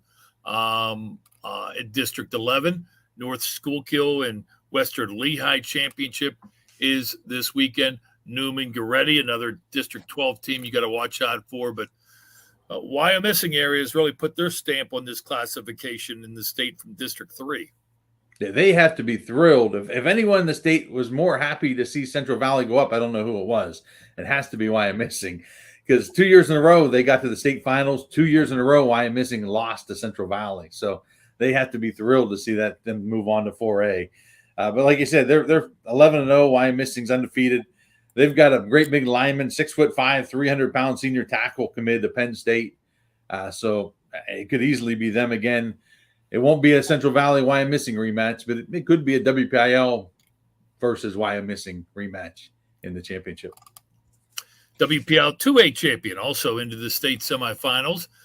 They could possibly face the District 10 champion, Farrell Sharpsville, this weekend, or Westinghouse. We've talked about them for a couple weeks. They get District 9 champion Central Clarion this weekend on Friday at George Couples Stadium, and then the winner plays the District 10 champion. Out east, you have another District 12 team to watch out for in West Catholic. Bishop Guilfoyle out of District 6, not that far away, right to our east. But District 4, Mount Carmel and Southern Columbia, traditional power, still alive. They play for the D4 title this week. Yep, I think that's a big one. That's going to probably whoever comes out of that game will be the favorite to get to the state finals, I would think. But, I mean, you look at this Southern Columbia team, they're a big reason, I believe, that the PWA is talking about rewriting their competitive balance rule because of what this AA team has done. Yep. They've won 6 of the last 7 titles. They've won 5 in a row. They've been there 7 years in a row. But the old competitive balance rule they have now, they haven't moved up. They've stayed as a AA team and just keep winning. That's why I think a big part of why the state wants to rearrange the way they force teams up is because the Southern Columbia team has just been so dominant, and everybody in 2A is kind of tired of losing to them every year, I think.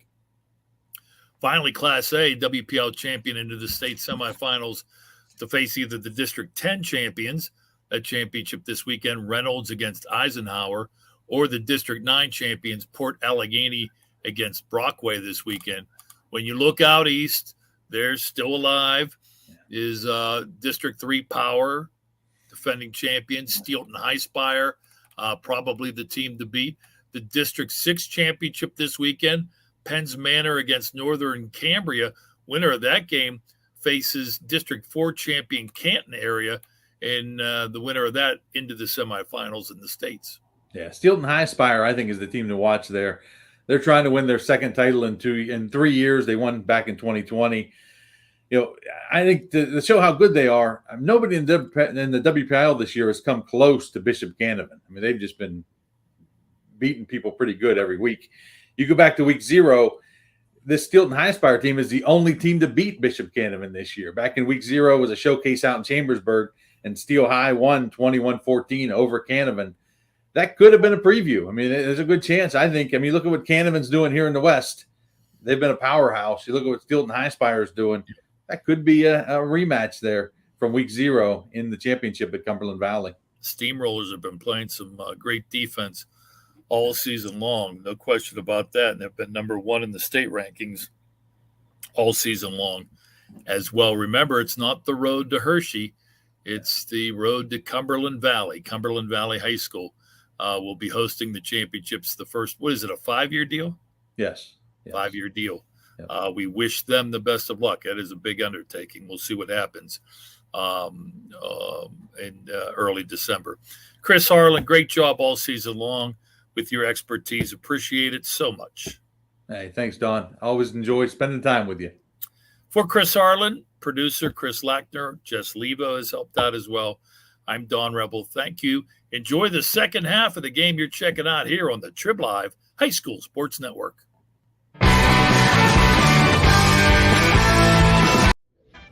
Marble Diamonds and Jewelry, a third-generation family-owned and operated business since 1964. Whether you are looking to propose, promise, celebrate, or surprise, Marble's has the expertise, selection, and price to make your shopping experience relaxed and easy. Visit our showroom located at 112 Pricedale Road in Belle Vernon, or call us at 724-929-6633. Marble Diamonds and Jewelry, your journey, your jeweler. G-Force Athletic Club free after-school youth boxing program for ages 10 to 18, located at 338 Fallowfield Avenue in Charleroi. G-Force's certified USA boxing coaches provide training in amateur boxing, running, and weight training. G-Force also provide a positive environment and Christian mentoring for our rising generations. For more information, call 202-262-0584. Planet Roof, Pittsburgh's top roofing company, goes above and beyond to give customers the best experience possible. At Planet Roof, we pay close attention to the quality of our work in your home. Our roofers are committed professionals with years of experience who will go above and beyond for all of our clients' needs. Because at Planet Roof, we love what we do. For more information, contact us today at 724-243-3297 or visit our website, planetroof.com. Back here at the half on MVI Live and the Trib Live High School Sports Network Planet Roof halftime interview with Belle Vernon's Alonzo Wade. Alonzo, first off, thank you for joining me here on game day, and I appreciate you taking time to do this. All right, thank you for having me.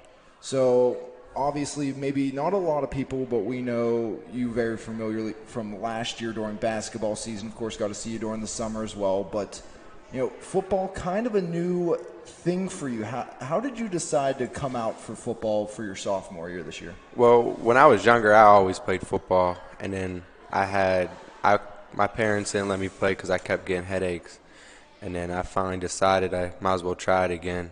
I didn't think I would be this successful this early, but happy I am. So what are some things that you would obviously credit to your success? Because you kind of came out, you were slowly rising through the summer practices and all that, and then now come playoff time, we see you playing huge roles both on offense and defense for the Leopards. I worked hard in the summer.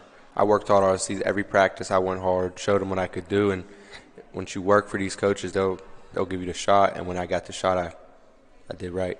So obviously you've been very successful at the high school level in your freshman year of basketball. We've seen what you've been able to do in our summer basketball league. How much has basketball been able to help you out to get ready for this football season and to be able to come in your first year back at the high school level and be able to succeed?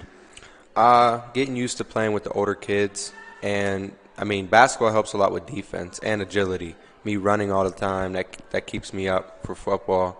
And then the defensive way, playing defense, sliding my feet, it makes it a lot easier on defensive side for football. So obviously you've had some big moments so far yourself personally during the football season, a game-sealing interception against Thomas Jefferson this year. What has this journey been like, this ride in general for this season coming in your first year? You know, you guys kind of took some hits in the first couple weeks of the season, which was expected to be tough games, but you know, now it's kind of all systems rolling going into the playoffs. How has this as a whole been for you and your team as a group? Well, we knew our first four games coming into the season were going to be our hardest 4 games we had all season. And we didn't need to win them, but then we're just like getting us ready for the playoffs. And I think that's why we're so successful right now, because we played so much better competition. And now we're playing the teams that aren't as good. I mean, they're good teams, don't get me wrong, but I think we're too good of a organization. So with that being said, obviously, you know, we had the big looked forward matchup to Elizabeth Ford. You guys took care of business really without a problem in that game. Coming into the playoffs, you got the bye week. How have you guys been able to kind of keep your mind saying, all right, we had a week off, we have to get back into our rhythm that we can come out in our first playoff game after a week off and still be as successful as we've been over the course of 3A play? Well, practice. Nothing changed. The bye week, we still had practice 5 days a week. We came in Friday, acted like it was a game. Then we found out who we played. We just studied them. I mean, nothing changed. So obviously, huge aspirations for you guys. Immediately moving down to 3, everyone said, okay, here's the new 3A favorites. You guys were right there last year in 4A. So now that you're in the playoffs and getting these opportunities, is it even becoming more surreal? It's like, okay, we won the conference championship. We got the 1 seed. We've been so dominant in 3A that if we continue to do what we're doing, we have a great shot at not just cruising to a district title, but to a state title as well. Yeah, for sure. If we just keep playing how we're playing, I don't think no one 3A can beat us. We're playing too good football right now. So obviously for you guys, a lot of star power on your team. How have some of those veteran guys that have been there, say, last year, like your line, like players like Macheska, Quentin Martin on the back end defensively, and Evan Pollard, even though he's out with an injury right now, but guys that have been there, they went to that championship game a season ago, helped you and some of the other newer players coming into this program or stepping into starting roles say, hey, we've been there, we've done that, but we haven't got that. How have they helped this process of you guys? It's definitely made them way harder on us, because no one wants that again, what happened last year. So them losing last year and we have the opportunity to do it again really makes them more hungry and way harder on us. Even like the younger kids, like my little brother, scout team wise, if they're not doing it right, he's getting yelled at, not even just from the coaches, from the players too, because we want the best look we could get, so we're ready for anything. So kind of 2 points actually we wanted to go into. One, obviously you talked about your younger brother playing, so we'll start there. How has that process been? Obviously, he's not seeing the time you are in varsity, but just a freshman. I think he's going to be a force not just for your football program, but for basketball as well. But how has that process of being able to play with him been? I love it. I mean, I want him to be better than me. It's my little brother. He's young. He could play right now, but he's just young. He has to learn that 1 year next year he'll play next year for sure. It's just he's young. He got to learn the system, and he'll be fine. And for you personally, again, you weren't part of that tough loss they had last year, but you were part of a very tough loss with the Belle Vernon program last year, going out in the semifinals in basketball to Montour. So is it that same thing that's like, even though you didn't experience that loss on the football field, you know what that's like, and it's something you definitely – does that help push you even more? Because even though you haven't experienced in football, you have experienced that tough postseason loss. Yeah, last year I came out late on the football team. I was on the team at Hines, but I didn't play I was on the kickoff team. I didn't play as much. But it definitely, seeing all the seniors, seeing everybody go without what they wanted, just makes me even hungrier. I mean, for myself, I always told my mom and dad, all I want to do, I want to whip you on a state championship in high school. And it's just, I'm just hungry for it. And this is the year I think we could do both. Definitely a great opportunity for you guys to do both. But for you personally, on the football side of things, obviously we've talked about how much you've already progressed. What are some aspects you still would like to improve on your game? First, I need to get a lot faster. I need to stronger, get in the weight room. And other than that, I think I'll be fine. I mean, getting stronger and faster helps everywhere. But them are the main two things I need to get, for sure. All right, one more question for you, Alonzo, and every halftime interview this way. So, especially for basketball, not always as much in football just because of the way you guys enter the field, but still normally for every sporting event, one of the last things you hear, national anthem. Mm-hmm. So is it is the national anthem a pump-up song, and kind of what goes through your head when you hear that before a game? It gives me chills every time I'm hearing the national anthem after everybody clapping and screaming. It's sort of a pump-up song, but it gets you in that calm state of mind, lets you think about what you're going to do on the game, and it gives me chills every time. All right, Alonzo, really, again, appreciate you doing this. Can't wait to see what you do in the postseason throughout the rest of your career at Belle Vernon, but thank you again. Oh, thank you. Appreciate it. Alonzo Wade, the sophomore multi-position player on the Belle Vernon Leopards. When we come back here on MVI Live and the Trib Live High School Sports Network, we'll have half number 2 of the quarterfinals of 3A football right here on MVI Live and the Trib Live High School Sports Network. Planet Roof, Pittsburgh's top roofing company, goes above and beyond to give customers the best experience possible. At Planet Roof, we pay close attention to the quality of our work in your home. Our roofers are committed professionals with years of experience who will go above and beyond for all of our clients' needs. Because at Planet Roof, we love what we do. For more information, contact us today at 724-243-3297 or visit our website, planetroof.com. Make Dogs Sports Bar and Grill your place to watch football this season. We have the Mon Valley's best seats in the house. 9 10-foot big screen TVs, wing specials every Sunday noon to 4 p.m., pizza and flatbread specials all day Saturday for college game day, Monday night football burger specials, and you can watch all the Thursday night NFL games here at Dogs in the Walmart Lowe's Plaza in Belle Vernon. Back here at the half on MVI Live's coverage of the WPIAL postseason here on the Trib Live High School Sports Network. 21-0. Number 1 Belle Vernon rolling on their opening 3 drives. 3 touchdowns. Braden Lux, the 16-yard quarterback keeper. Then Quentin Martin on the quick hitter from 45 out, and Quentin Martin would strike again on another touchdown run. That one was from 26 yards out. That has been a defensive stalemate ever since. Freeport will get the ball to start half number 2, but they have been absolutely dominated. Going over some stats on both sides of things for first Freeport. No points in the opening half. Lane, 6 carries for 13 yards, 1 reception for 18. Clark had 3 carries for 15. Stuyvesant, 2 carries for 11, also threw the interception to LaCarte. And Croney, 1 for 3 for 18 yards. So 39 on the ground, 18 through the air for 57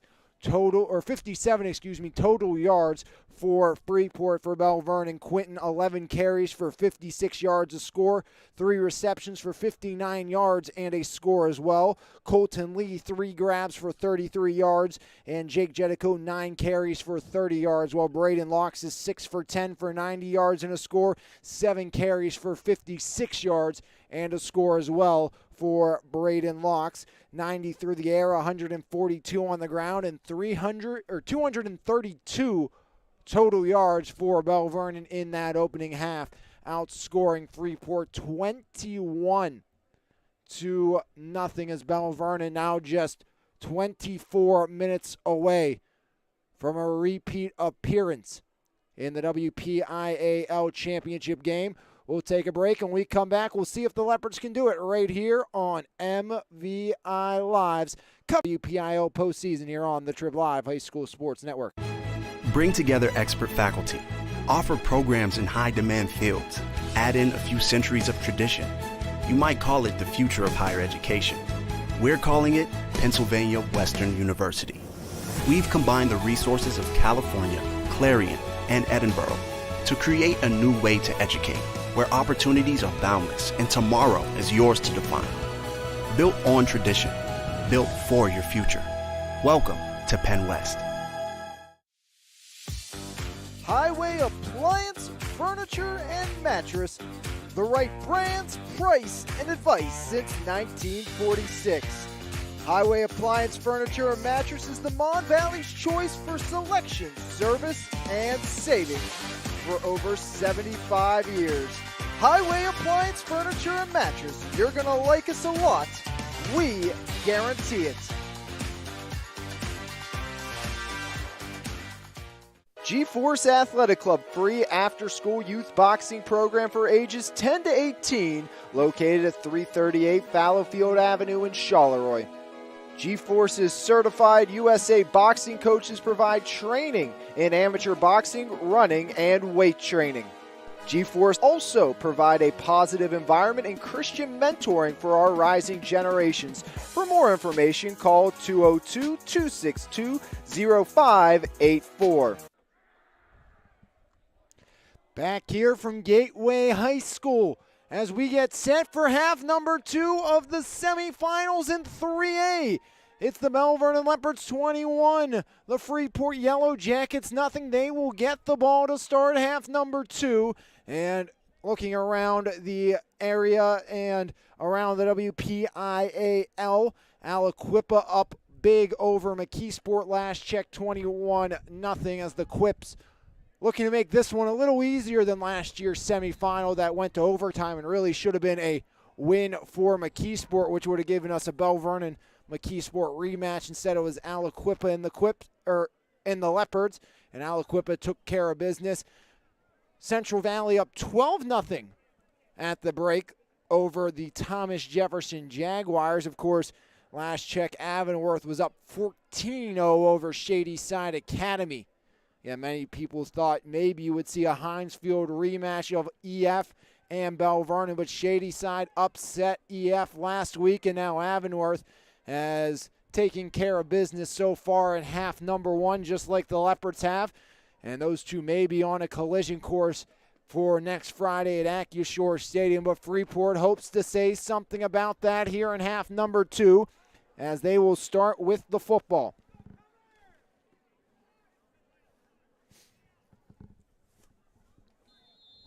Schwera has it teed up, getting set to kick this one away to start half number 3. Or half number 2, quarter number 3, is Stuyvesant on the near side. Puts his foot in the ground, cuts near side, spun down at the 30 by Diabre Lightfoot.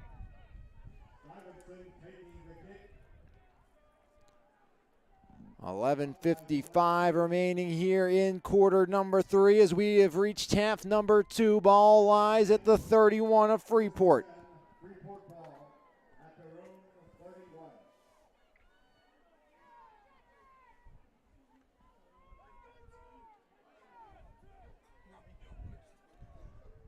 First and 10, Two receiver far side, one receiver near side in the gun. Handoff, double reverse. Here comes Lane up the middle. And Lane met by the interior of that defensive line as Steven Macheska collapses in to finish him off. Also joining the party was Aiden Johnson and Luke Breyer. And that was where we kind of thought coming in, Belle Vernon may have had the advantage.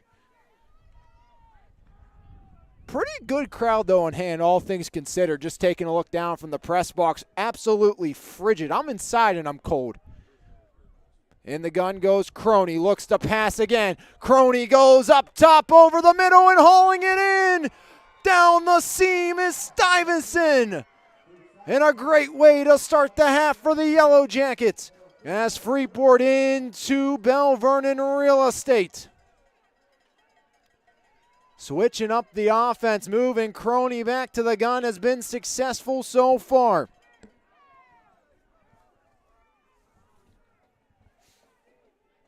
Croney in the gun again. Three receiver set. Croney rolls out. Lane leading the charge. Croney gets to the edge and waltzes out there as Jake Jetico forces him out on the sideline. 2nd down and 9 upcoming. Freeport looking to get on the board here to start quarter number 3.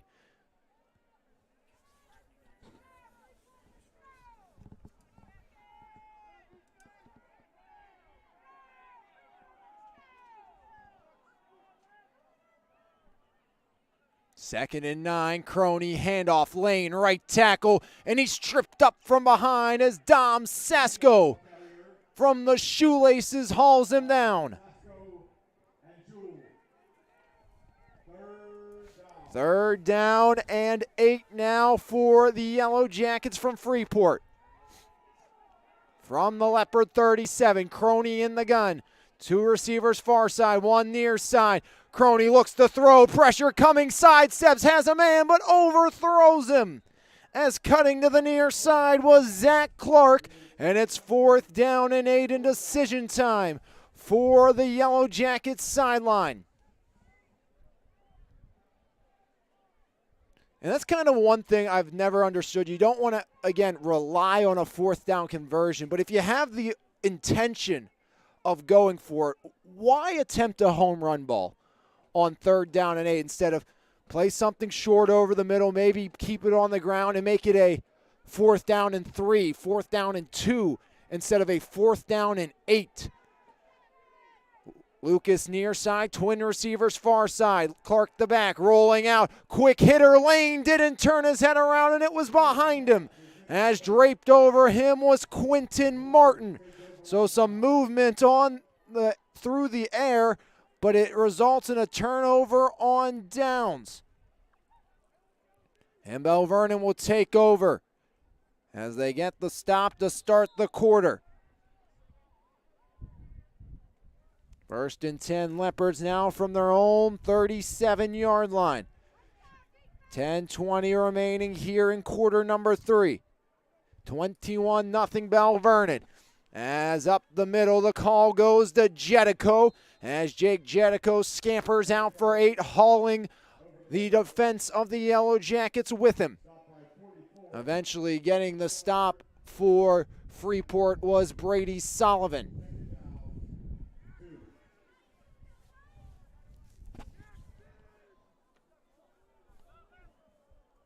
21-0 now in favor of the Antelopes.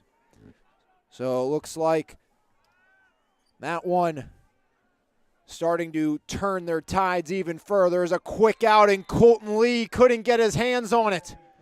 Would have been much more than a 1st down for Colton Lee as he drops what would have been reception number 4 for the junior wideout.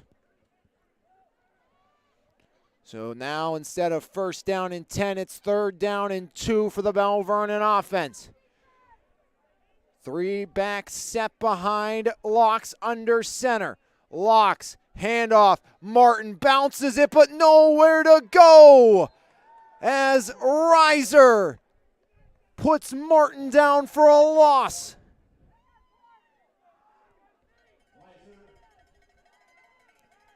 as that's why that drop becomes even more crucial. So instead of Belle Vernon continuing this drive, looking to increase their lead, it is a punt coming for the Leopards.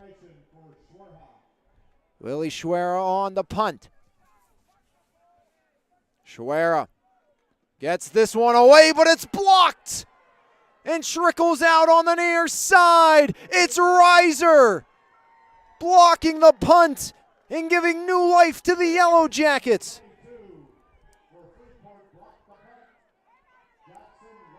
Reiser with the block, and Freeport gets the ball back. 6th blocked punt of the season by Freeport. And it's 1st down and 10 Yellow Jackets. Ball on the Belle Vernon 34.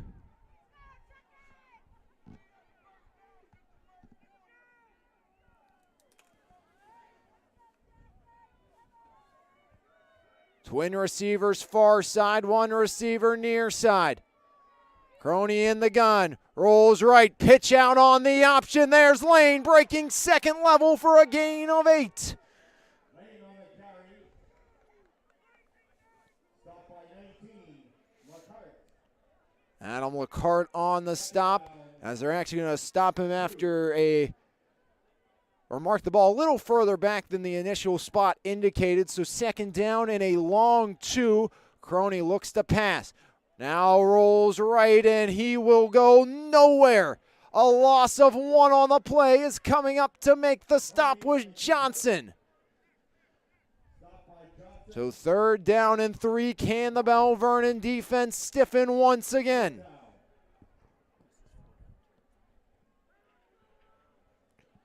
$21-0 lead for Belle Vernon. 8:07 remaining. Freeport trying to get on the board for the first time after the block punt. One receiver near side, twin receivers far side, man in motion, Clark. Right side or left side, roll out, and it's Lane moving it up inside of the 20 as a 1st down carry for Lane. Crony, a great job on the disguise. All of Belle Vernon charged after him as Lane broke to the 2nd level for the 1st down. 7:35 remaining here in quarter number 3, and Freeport knocking on the doorstep of their first score of the evening.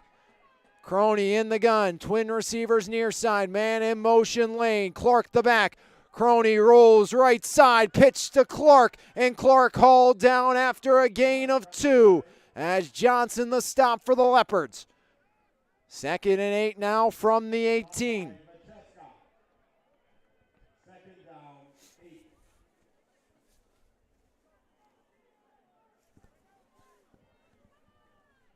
Second down and 8 now for the Yellow Jackets of Freeport.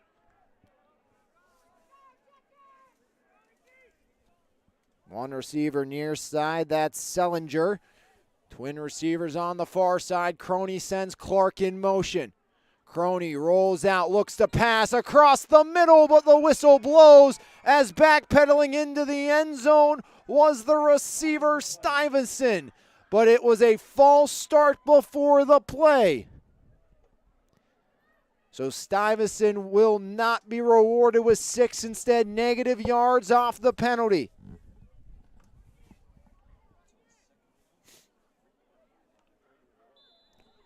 Second Yellow Jacket penalty accepted here today. 3rd overall accepted penalty. And we have 6:30 remaining here in the quarter. Quarter number 3 to be exact. As bringing the play in from the sideline, that's Brady Sullivan. 2nd down and 13 now for Freeport.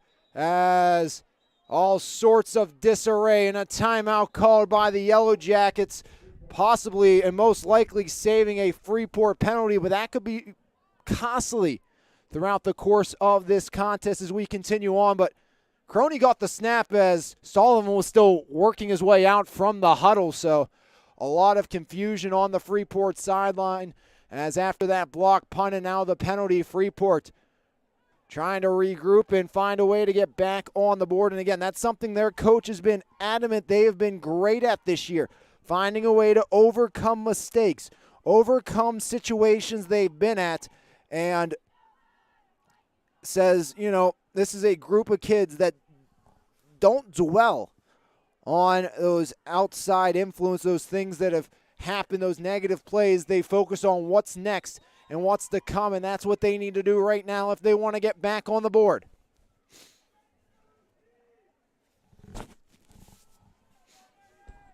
Second down and 13.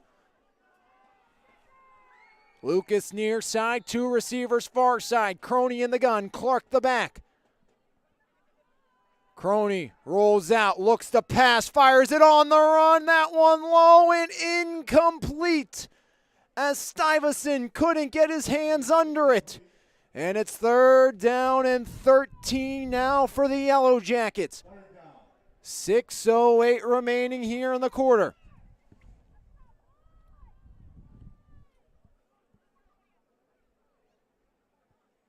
Ball lies on the 23-yard line of Belle Vernon. Lucas and Stuyvesant far side, one receiver. That's Sellinger near side. In the gun, Croney, lane the back. Croney looks to pass, drop back, pressure coming, down he goes! As off the edge, it's Steven Macheska.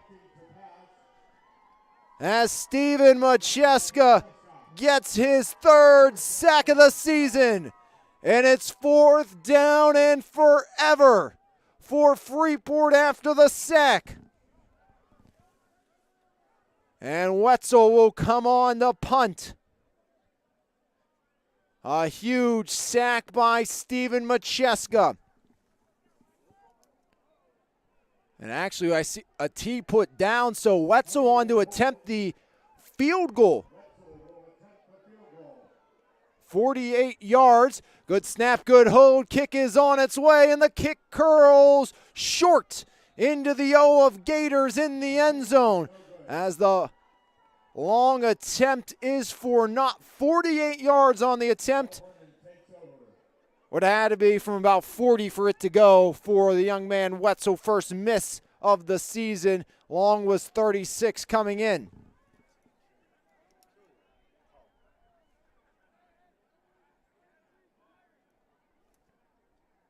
So the 48-yard field goal is no good after the Macheska sack, and Belle Vernon gets the ball back with 5:18 remaining. Offense has sputtered since that Martin touchdown to start quarter number 2. The Leopards from their own 20, still leading 21-0. Twin receivers near side. Locks, handoff, pulls it out on the read option again. Braden gets to the edge and dives forward for maybe 2. As Locks can't escape the pressure off the edge. And since switching to this 5-man front right now, 6-man front depending on the rotation, Belle Vernon has struggled mightily to move the football on the ground. And really, the quick hitters are the only plays that have seemed to find success of moving the football for the Belle Vernon offense right now. Hand off up the middle. Martin working his way free right side, and Martin falls down a yard shy of the line to gain as extracurriculars after the whistle. As getting mixed up was both Zach May of Belle Vernon, and for Freeport it was Mason Lowe's as an injured Yellow Jacket down on the field after the extracurriculars. See if we can figure out the injured Yellow Jacket as they are checking the left knee of it appears to be one of the linebackers for the Yellow Jackets of Freeport, working on that left knee that's already heavily braced. Again, don't want to speculate who it is, but looks like that penalty, though, will be against May. Again, it was both Lowe's and May going at it, so I was wondering if it was going to be offsetting as back to the feet as the injured Otterman. So one of those linebackers that was down with an injury earlier this year, shaken up after that sequence. And we'll wait to see what is the spot of the football as the officials still working on that conclaving just inside the 20.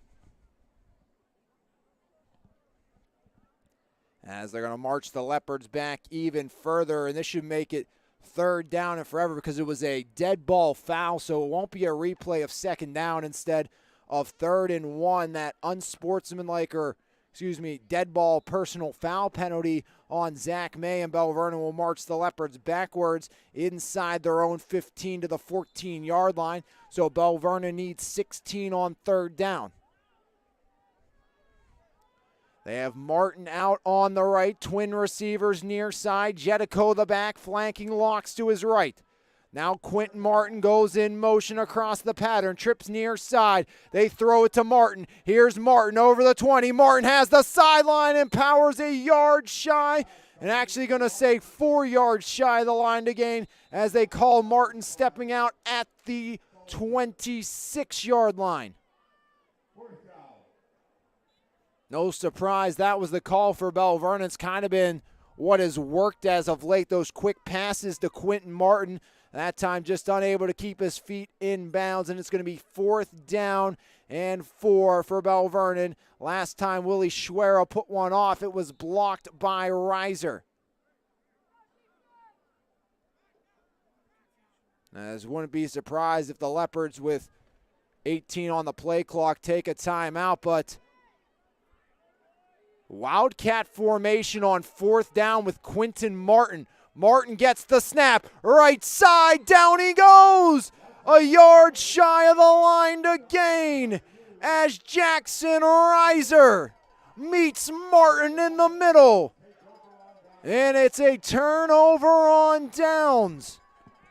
Wildcat quarterback for Martin. Needed 4, got 2.5.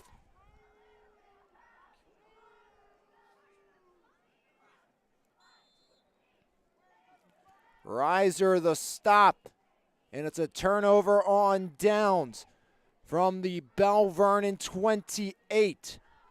With 4:04 remaining, kind of a head-scratching call there by Coach Humbert and the Belle Vernon staff. Can the defense bail them out for the 2nd straight sequence? They did it just moments ago. Croney looks to pass. Croney steps up. Back corner has a man. An incomplete, well off his target. As wide open was Brady Sullivan. As Croney just couldn't get anything on that one.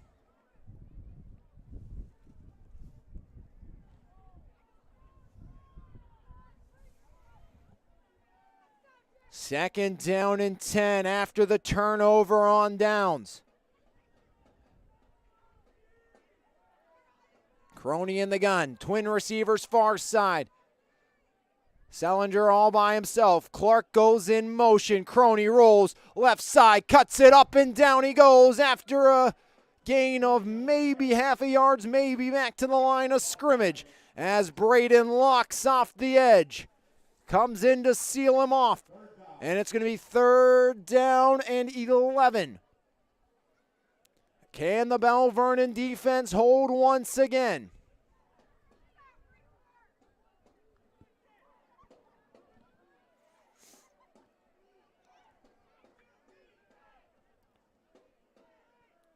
Stuyvesant near side along with Lucas. Sullivan far side. Clark the back. Lane. Clark gets the pitch from Croney. Looks to throw. Pressure coming and down he goes. Parker Joel, the TFL. And Belle Vernon on 3rd and long makes it 4th and longer. As Clark shaken up, grabbing at that left ankle after Parker Joel sniffs out the trick play.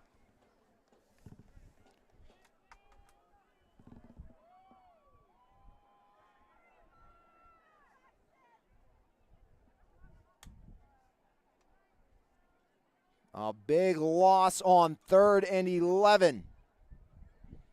Thanks to Parker Joel coming through and making the stop of Clark on the near side as they will tend to Clark, who is down. And just a reminder, starting tomorrow, from Norwin High School 5A and 6A championship games here on the Trib Live High School Sports Network. The Trib Live High School Sports Network, that is your exclusive home for the 2022 WPIAL Football Championships. You're not going to see them live anywhere else, not on your cable channel, just here on the Trib Live High School Sports Network, where you can stream from your mobile device or your computer just like you're doing right now as you watch this game. Every game is free to watch live or on demand in the archives on the Trib Live High School Sports Network as the championships in 6A and 5A start tomorrow. And, of course, coming up after the game, the WPIAL Football Scoreboard Show, as Don Rebel will be live from HSSN World Headquarters,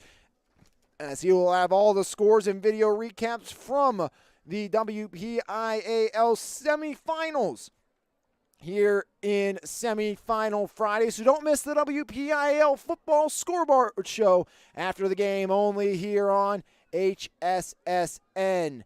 As next week we will have continuing coverage on the Trib Live High School Sports Network of the championship games from Acura Stadium in 1A, 2A, 3A, and 4A, rounding out the Gold Rush season from Acura Stadium.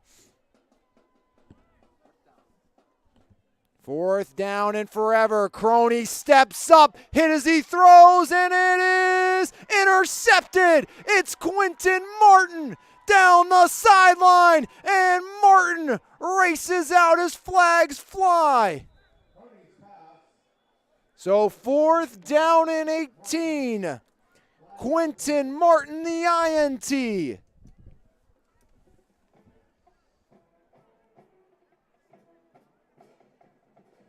Returning it all the way out to the midfield straight, but again, awaiting the flag as Avonworth continuing to secure what looks to be a championship berth. 28-0. The Antelopes and Leopards now seem to be on a collision course next Friday at 5 p.m. from Acura Stadium.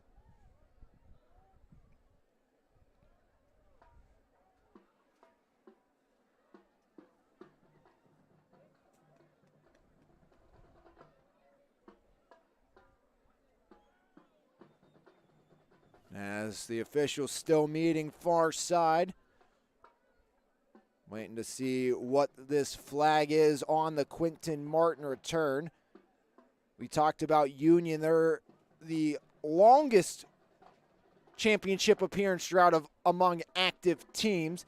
They currently lead Rochester in the third, 12-8.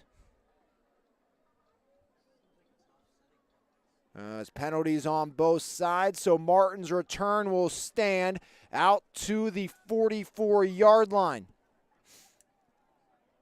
It was one of those instances when Quentin intercepted, you think maybe it was better if he just knocked it down, but a phenomenal return by Quentin Martin. We'll bring this one out to Vernon's 44.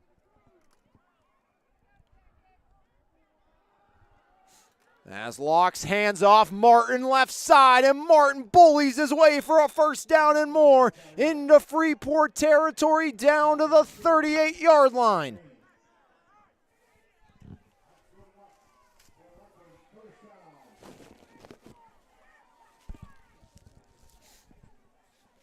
As Quentin Martin scamper gives Belle Vernon their first big chunk play of the half. 1st and 10 from inside Yellow Jacket territory. Breyer leads the troops to the line. One receiver each side, one man backfield. That's Martin to the left of Braden Locks. Locks, double pump, goes up top once. Rakonen, and Chase Rakonen can't haul it in at the 5-yard line. Just a step out of the reach of Chase Rakonen.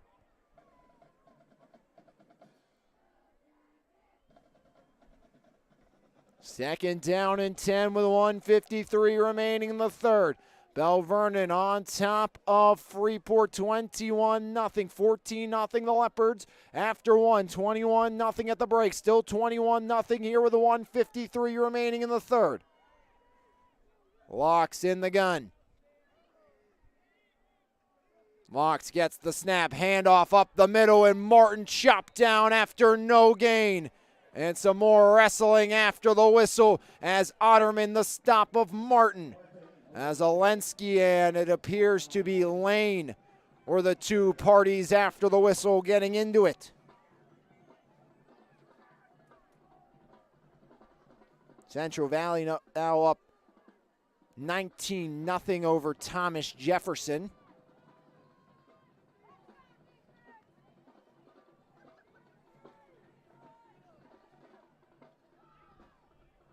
Lee far side, one receiver, that's Martin near side. Jetico the back on 3rd and 10.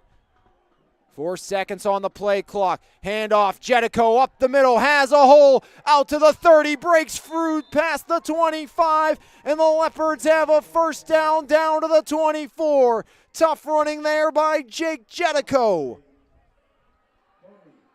Jetico, not a man that likes to go down, and showed that there.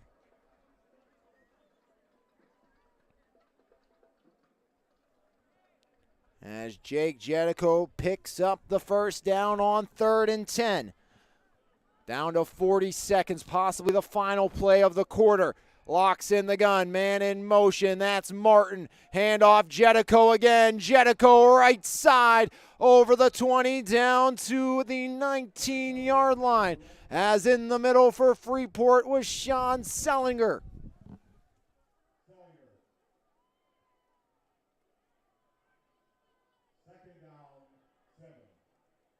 Vernon 25 on the play clock, 10 on the game, and the Leopards will take this one to the quarter break as Belle Vernon 12 minutes away from a trip to Accushore and a second straight trip to the championship game. We'll see if they can do it when we come back right here on MVI Live's coverage of the WPIL postseason here on the Trib Live High School Sports Network. Highway Appliance, Furniture, and Mattress. The right brands, price, and advice since 1946. Highway Appliance, Furniture, and Mattress is the Mon Valley's choice for selection, service, and savings for over 75 years. Highway Appliance, Furniture, and Mattress. You're going to like us a lot. We guarantee it. G-Force Athletic Club free after-school youth boxing program for ages 10 to 18, located at 338 Fallowfield Avenue in Charleroi. G-Force's certified USA boxing coaches provide training in amateur boxing, running, and weight training. G-Force also provide a positive environment and Christian mentoring for our rising generations. For more information, call 202-262-0584. Back here from the half, or the quarter break, I should say. Avonworth, they're putting the mercy roll on as the clock ain't stopping. As they're up 35-0 over Shady Side Academy. They will be at Accushore. Belle Vernon trying to go up 28-0. Lowest output offensively for the Leopards so far in 3A this season.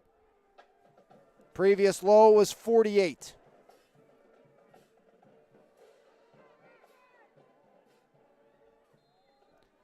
Second down and 7 for Belle Vernon. Locks. There's Martin on the quick out over the 20, 15, 10 down the sideline as Quentin Martin steps out and a late flag flies. As Quentin Martin took a late bump after picking up the Belle Vernon first down.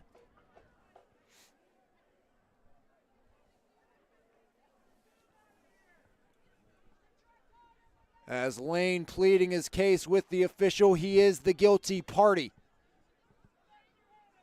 Martin already 2 scores today for Belle Vernon. 11:54 remaining here in the fourth quarter. 21-0 the Leopards lead. Heavy set for the Leopards. Martin the back. Locks in the gun. Braden Locks. Flag flies before the snap. Wait to see the whistle here. as the officials meet on the near side hash mark. Illegal substitution against the Leopards. So this one will back Belle Vernon up from their own 5, or excuse me, from the Freeport 5 to the Freeport 10.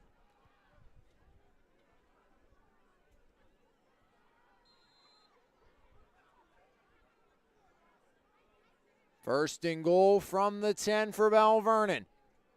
Trying to go up by 4 scores. 21-0 the Leopards lead.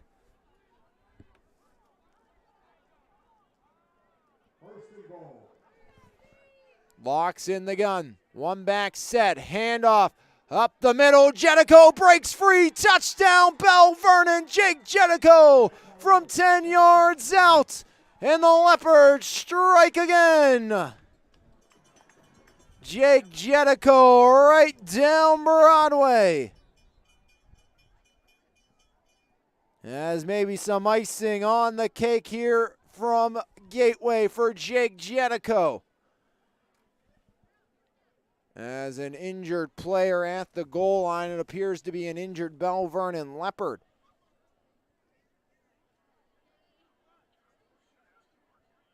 Working on the lower half of the injured Leopard. 11:50 remaining here in quarter number 4. Belle Vernon takes this one down the distance. Up now 27-0 will be 28 if Schwerer knocks down the PAT. As back to his feet and trying to work back the other way, or back to the Belle Vernon sideline. That's Aiden Johnson. Johnson didn't play in the quarterfinal win for Belle Vernon. As Jake Jetico onto the board with his first touchdown of the contest. Willie Schwerer, the lefty, on to attempt the PAT. Looks like it again will be Avonworth and Belle Vernon in a 1-3 matchup for the title game. As a little awkward, but Willie Schwerer off the Stieber hold knocks it through again. And it's 28-0 Belle Vernon. First touchdown since the early stages of quarter number 2. Belle Vernon struck early on a 26-yard Martin run on one of the first plays of the second quarter. And we've taken to the first plays of quarter number 4 for Belle Vernon to get back on the board. It's 28-0 in favor of the Leopards, and Freeport, their season looks to be coming to an end, a game short of where they were hoping to be, as Belle Vernon's defense has came up huge in this third quarter. A blocked punt where Freeport started the drive at the Belle Vernon 34. They came away with a missed field goal. Then Belle Vernon went for it on 4th and 4. Freeport took over on the Belle Vernon 28. And Belle Vernon's defense held again with a Martin interception on 4th down, all buying time till the Leopard offense got back onto the board. 11:50 remaining. Willie Schwerer sends it near side as Croney picks it up there. Gavin Croney cuts far side 20, bounces it up to the 25-yard line as he's chopped down there by Diabre Lightfoot.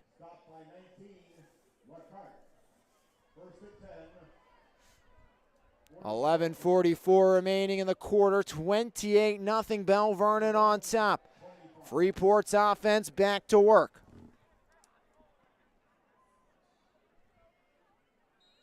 Mark the ball at the Yellow Jacket 25.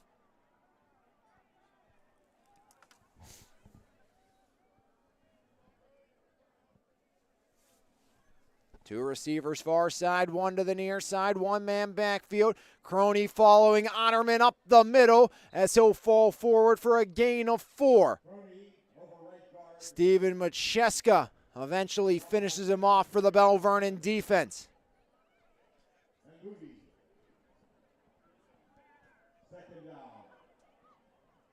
Second down and 6, clock rolling under 11:20. Quarter number 4, Belle Vernon up 28-0. Trips near side, one receiver far side, Otterman the back to the right of Crony. Crony gets the snap, looks to pass, pressure coming off the edge. Crony rolls out, now from behind, throws it away, incomplete. Looking for either Lucas or Stuyvesant on the near side. In coverage was Cruz, Lecarte, and Rakonen. As in the middle of the field, Ben Lane. Slow to get up, the 5'9", 160-pound senior cramping on this frigid Friday evening.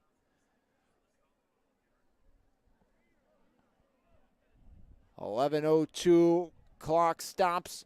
It will be a 3rd and 6 after Lane's able to be helped back to the sideline. And again, Belle Vernon not healthy, not still at 100%. Tanner Moody was a very limited capacity. We really haven't seen him much of it all tonight. Did see him down in uniform, but he was coming back from injury. Evan Pulot still wearing the boot down on the field, but was talking to his dad last night at the Ross J. Rice Garden before the second of our 2 games and saying, the hydrotherapy has done Evan wonders. He doesn't have to wear the boot all the time, is still wearing it, kind of as precaution for the moment, but he's cleared, get back into contact. If he can start really getting into cutting, there's a chance in some capacity that Evan Pulot could play at Accushore Stadium next Friday if Belle Vernon is able to keep this 4-touchdown advantage here in the 4th quarter, which would be tough to believe they would be unable to. Improbable, not impossible. And I think the thing is, as long as Evan Pulot's cleared to play, he will see the field in some capacity, even if it's just for a play or two, especially being a senior for this Belle Vernon squad. As Crony looks to pass, goes up top, down the sideline. Lucas adjusts and hauls it in over Rakonen, who pushes him out a yard shy of the 45 at the 46 on 3rd and 6. Crony hits his man Lucas. As an excellent grab by Parker Lucas. His 7th reception of the season. Goes for 25 on 3rd and 6. Winner of this, if Belle Vernon holds on, it will be Avonworth. 35-0 victory. As Otterman left side through the hole, picks up a couple as Belle Vernon will be looking at 2nd down and 8 defensively. Parker Jewell was the man tripping up Otterman. Continuing a rotating front for Belle Vernon, 2 in, 2 out. That's constant new players refreshing that front 4 for the Belle Vernon. Tanner Moody out there now. He was the one we were talking about, injured earlier this season, but Tanner Moody is absolutely something special for Belle Vernon defensively when he's at full health. As Crony gets the snap, looks to pass, comes near sideline. Lucas adjusts again, but out of bounds on the near sideline. There's no doubt about it here at Anna Marino Stadium as it goes from green to straight black on the sideline. Both feet in the dark for Lucas, as it will be 3rd down and 7 now.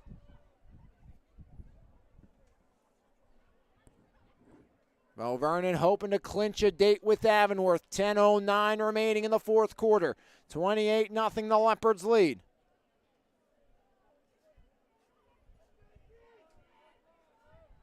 Twin receivers far side. One receiver on the near side, and that's in the form of Sellinger as Crony rolls out, and it's intercepted. Alonzo Wade undercuts the route, and it's the 3rd Belle Vernon INT today. Alonzo Wade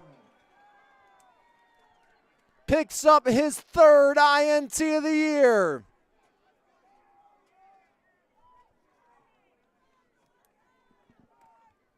Alonzo Wade, Quinton Martin, and Adam Lecarte, all interceptions. And Belle Vernon a score and an extra point away from invoking the mercy roll.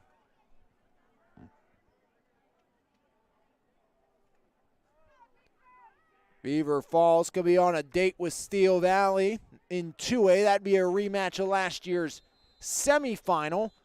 As timeout called here by Belle Vernon.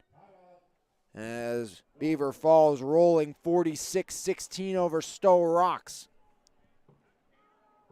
Steel Valley lost to Beaver Falls in the semifinals last year. That was at Dormont Stadium on a night very much like tonight. Remember being there with my then broadcast partner Matt Vandriak in the freezing cold press box at Dormont Stadium watching a Steel Valley squad that had championship aspirations get knocked off by Beaver Falls. Big part of that, of course, they did not have their star tailback Najee Burt. It's been the Cruz Brookins show.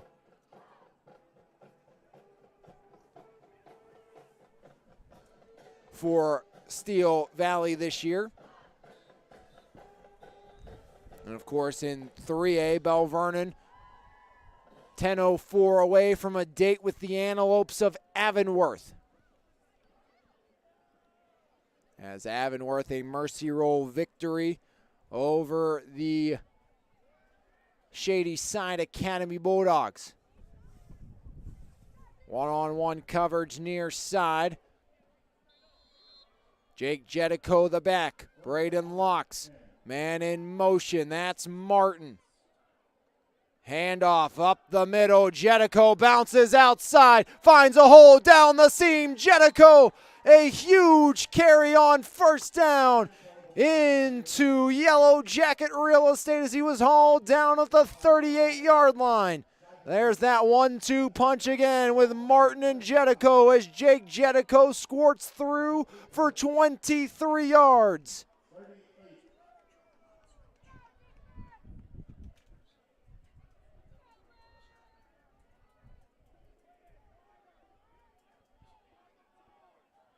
Martin far side, Lee near side.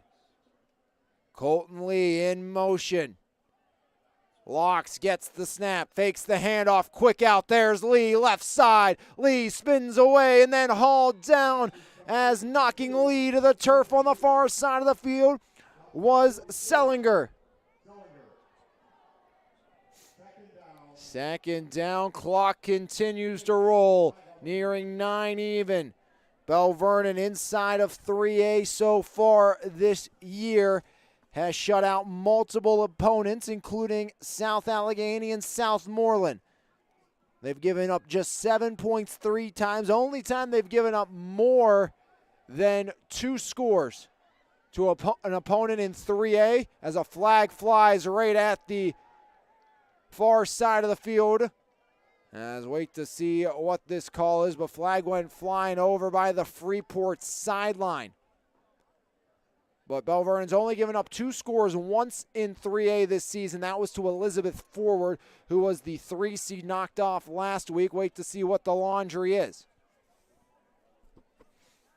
Second down and 5 for the time being as the flag's picked up.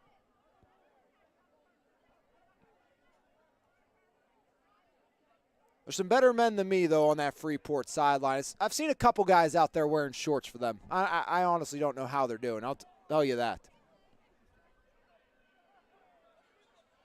As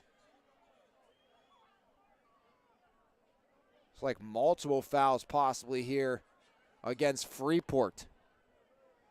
As this one's going to march the ball deep into Freeport real estate. So back-to-back personal fouls, unsportsmanlike conduct, 15-yard penalty varieties will march the ball inside the 10-yard line to the 9. And Belle Vernon looking to put the nail in the coffin. They're 3/4 of the way closed, trying to seal it off.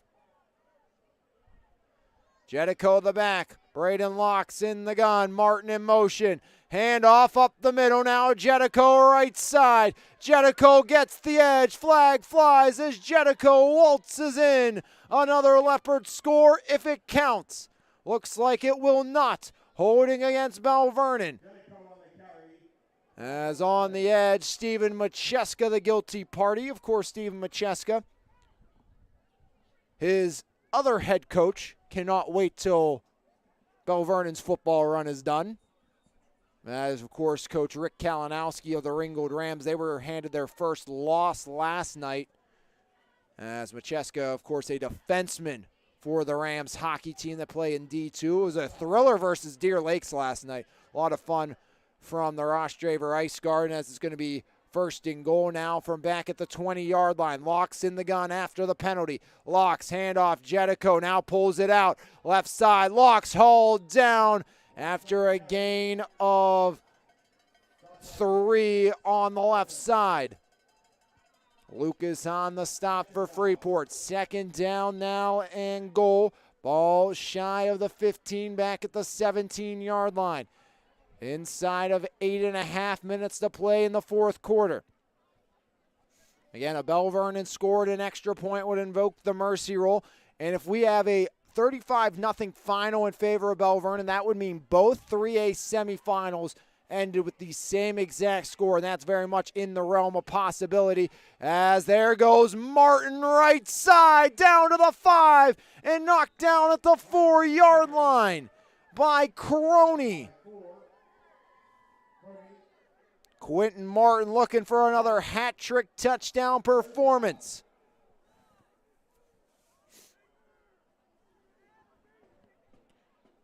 Two downs to get 3 yards for Belle Vernon.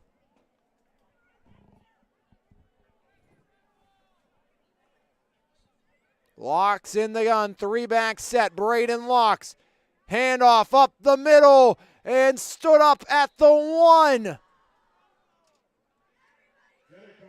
Was Jake Jetico. So fourth down and goal from the 1, 7:15 remaining. Again, most likely be shocked if Belle Vernon doesn't go for it. Would also be kind of surprised if Braden Locke maybe doesn't take the quarterback keeper. Locks looking to knock it in. Locks does indeed, falls forward, and Braden Locks in for 6 more. Touchdown, Belle Vernon. Second on the ground for Locks.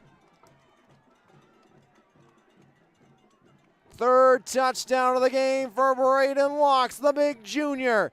And Belle Vernon increasing their advantage to 34. And we're an extra point away from the mercy rule.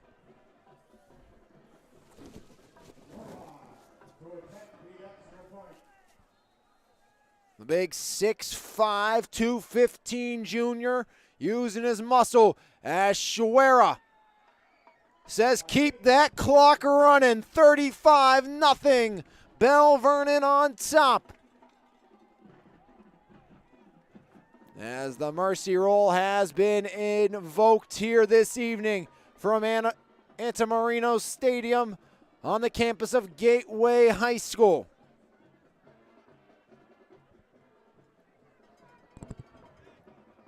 Number 1, Belle Vernon trouncing all over number 4, Freeport.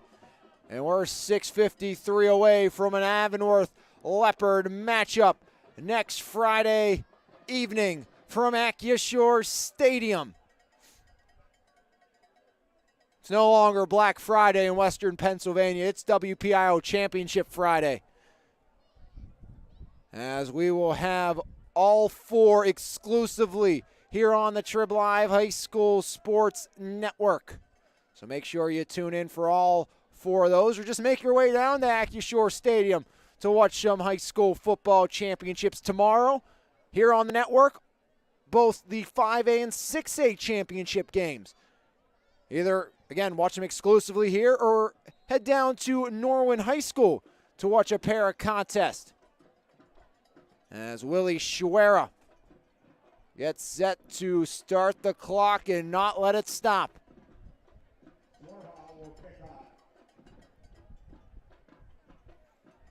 Willie Shuera, the lefty, foot to ball.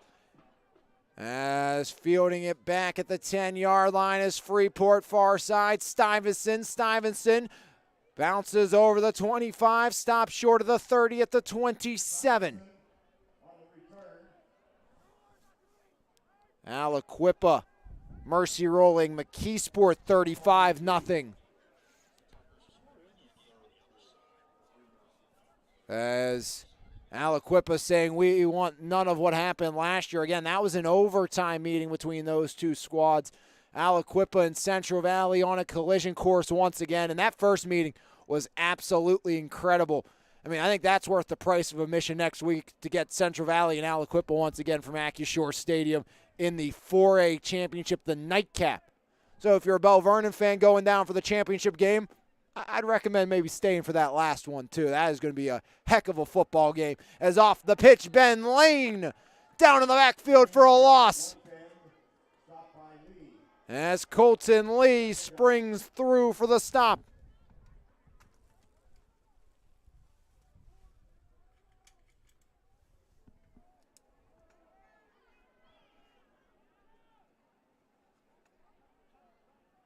Second down and 13.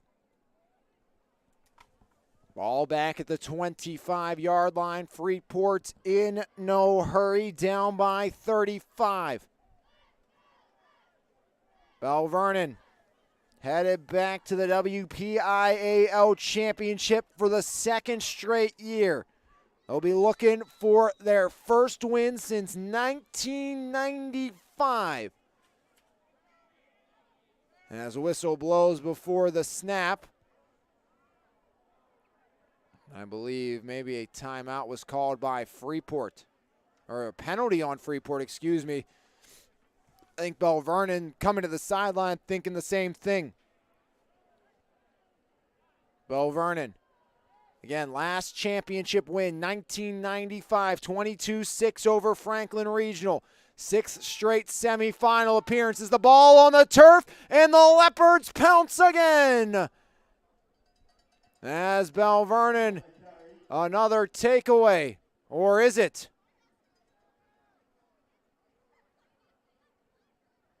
As Tanner Moody hopped on the football. But they're going to say it stays with the Yellow Jackets here, as we're going to, I think, rerun this play. Ball's still back at the 20-yard line after the penalty, so 3rd and 18. So it had to be something on the, unless they're calling, yeah, maybe an incomplete pass, like a jet sweep touch pass, so no fumble, and instead it's 3rd and 18 with 4:40 remaining. Crony, pressure coming, gets to the edge, and Crony fires up a prayer, and onto the Belle Vernon sideline it goes. Lucas was the closest target. On him was Lightfoot.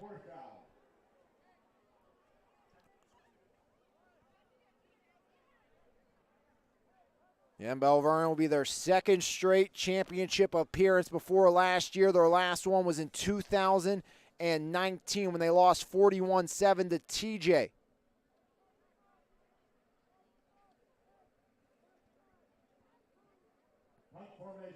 As Wetzel on the punt, Belle Vernon has been in the championship game 95 and 96, 99, 19, and 21. As Wetzel running for his life, gets to the 20-yard line, lost the football, picks it back up and falls down at the 20. So a turnover on downs after that fiasco.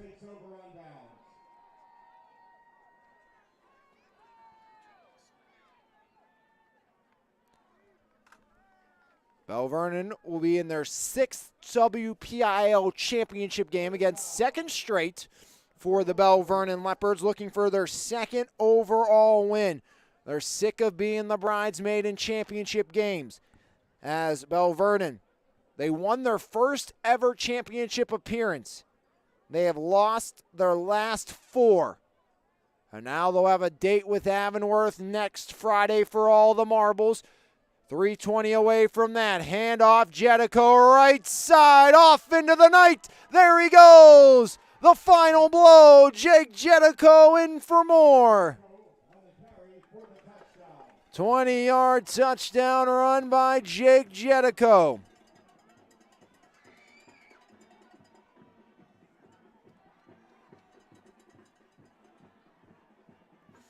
as Belle Vernon makes it 41-0. Domination by the Leopards from Gateway High School, making it look all too easy here this evening, as it will be the Antelopes and the Leopards for all the marbles, 5 p.m. at Accushore Stadium next Friday, as Willie Schwera makes it 42, as Belle Vernon just rolling, as the Leopards cruise once again, saying this 3A thing is all too easy.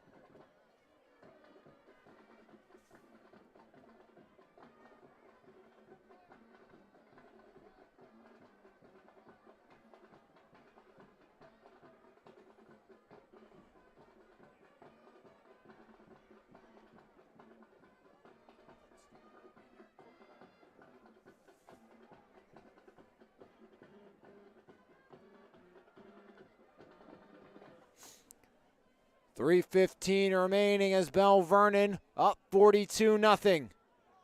Size battling in the trenches has proved to be too much for Freeport here tonight, as Belle Vernon has absolutely dominated from the get-go of this game, scoring on their opening 3 possessions of the game, going up 21-0 at the break, and they've scored 21 unanswered here in the second half as well. 42-0 the Leopards lead, as they have continued to dominate the 3A classification. And Belle Vernon's lowest point total will be this game inside of 3A. Not counting their 4A and 5A opponents. Out of all 3A opponents, if this one holds, this will be their lowest point total output, and that's 42 points. Tells you how dominant Belle Vernon has been overall this year. Schwera fielded back is Sillinger, a little hook and ladder as Lane cuts far side, has some room over the 20 to the 25, continues to bounce as he's spun down by Colton Lee at the 30-yard line. Trying a little more trickery was the Freeport Yellow Jackets, as they can see the writing on the wall. 42-0 Belle Vernon. An absolute beatdown of the Yellow Jackets here this evening. Again, stay tuned. Game Highway Appliance Furniture and Mattress Player of the Game. Plenty of worthy candidates here this evening for that award. Hand off as right side it goes, as that was Taylor King off the handoff from Sean Sellinger, the new quarterback. Short gain by Freeport. Second down, 9. And Tyler King went right side for maybe half a yard. 2:18 remaining.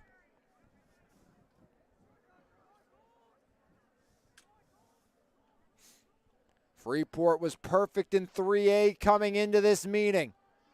As pass intercepted again. Alonzo Wade off into the night as he's tackled inside the 10 at the 9-yard line.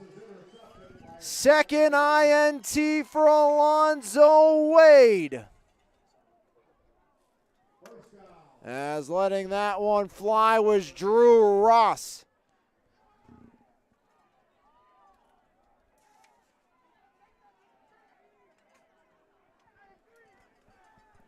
With 1:50 remaining in a rolling clock, Alonzo Wade, his second interception of the game, almost took it for 6. And actually an interesting thing, after interviewing Wade last week, we were just, chatting, having a good time talking. He said, one of the stadiums I'd really like to play in is Gateway. Well, he got his wish, and he's had 2 interceptions and a big TFL in this contest. As victory formation, as it's not even Stever, it's Mertz out under center for Belle Vernon. The sophomore takes the snap, takes the knee. Belle Vernon will have one more of those to do.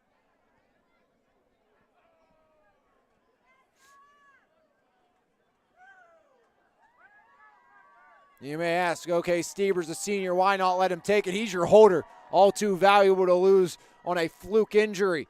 As Mertz, one more knee to take. 50 seconds on the clock. Down to 47. Mertz watching.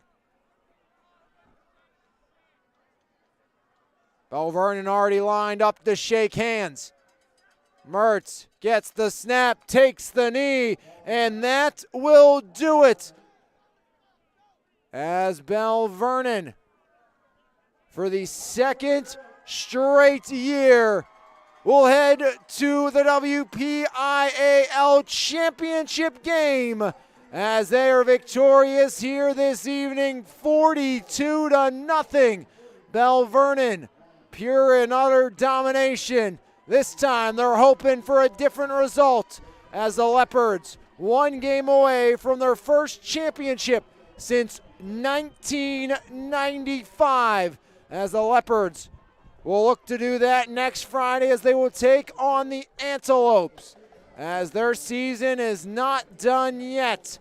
The Leopards spectacular here this evening, and they'll face on Avonworth in the 3A championship next Friday here on the network. We'll take a break, come back. Highway Appliance, Furniture and Mattress Player of the Game, and a recap for you right here on MVI Live's coverage of the WPIAL postseason here on the Trib Live High School Sports Network. Planet Roof, Pittsburgh's top roofing company, goes above and beyond to give customers the best experience possible. At Planet Roof, we pay close attention to the quality of our work in your home. Our roofers are committed professionals with years of experience who will go above and beyond for all of our clients' needs, because at Planet Roof, we love what we do. For more information, contact us today at 724-243-3297 or visit our website, planetroof.com. Marble Diamonds and Jewelry, a third-generation family-owned and operated business since 1964. Whether you are looking to propose, promise, celebrate, or surprise, Marbills has the expertise, selection, and price to make your shopping experience relaxed and easy. Visit our showroom located at 112 Pricedale Road in Belle Vernon or call us at 724-929-6633.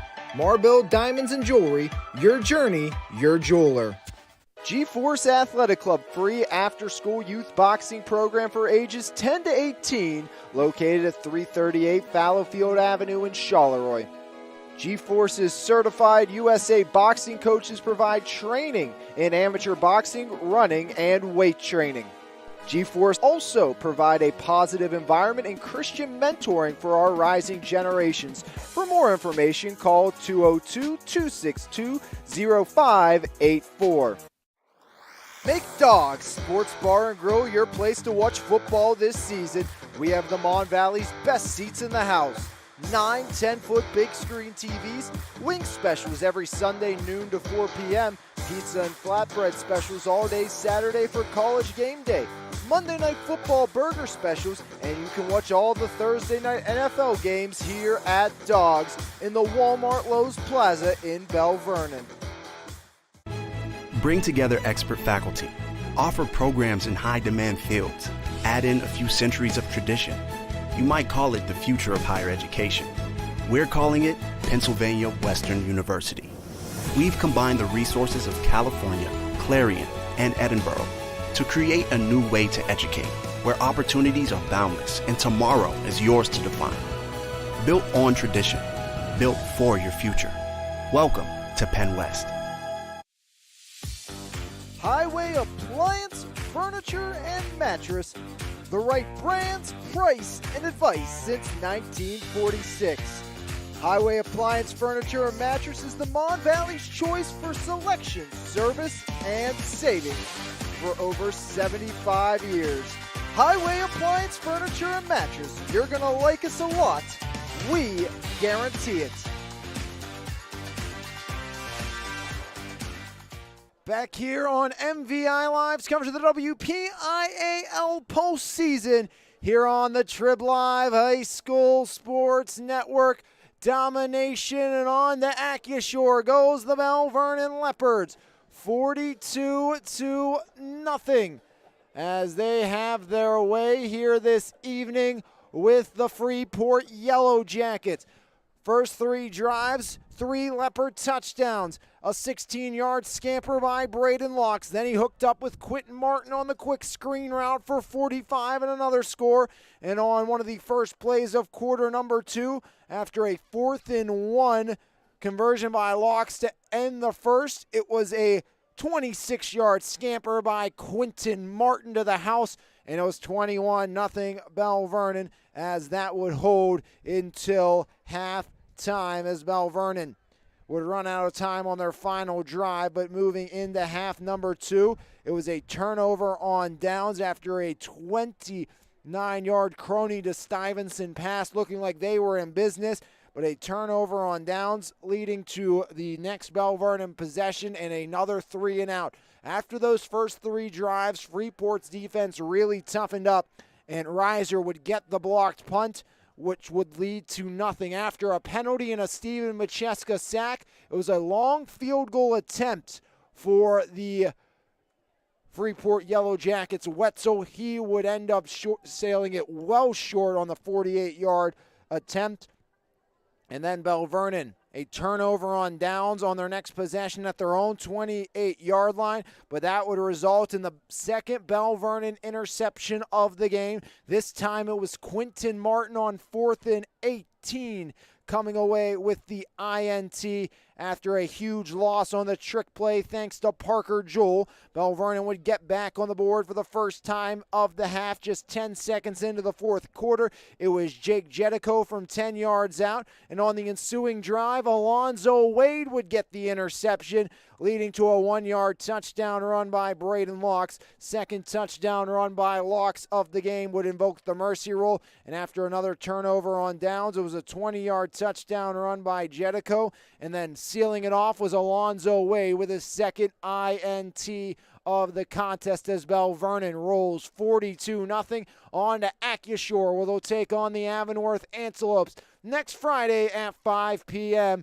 for a shot at their first district title since 1995. Highway Appliance Furniture and Mattress Player of the game goes to the Belle Vernon signal caller, Braden Locks.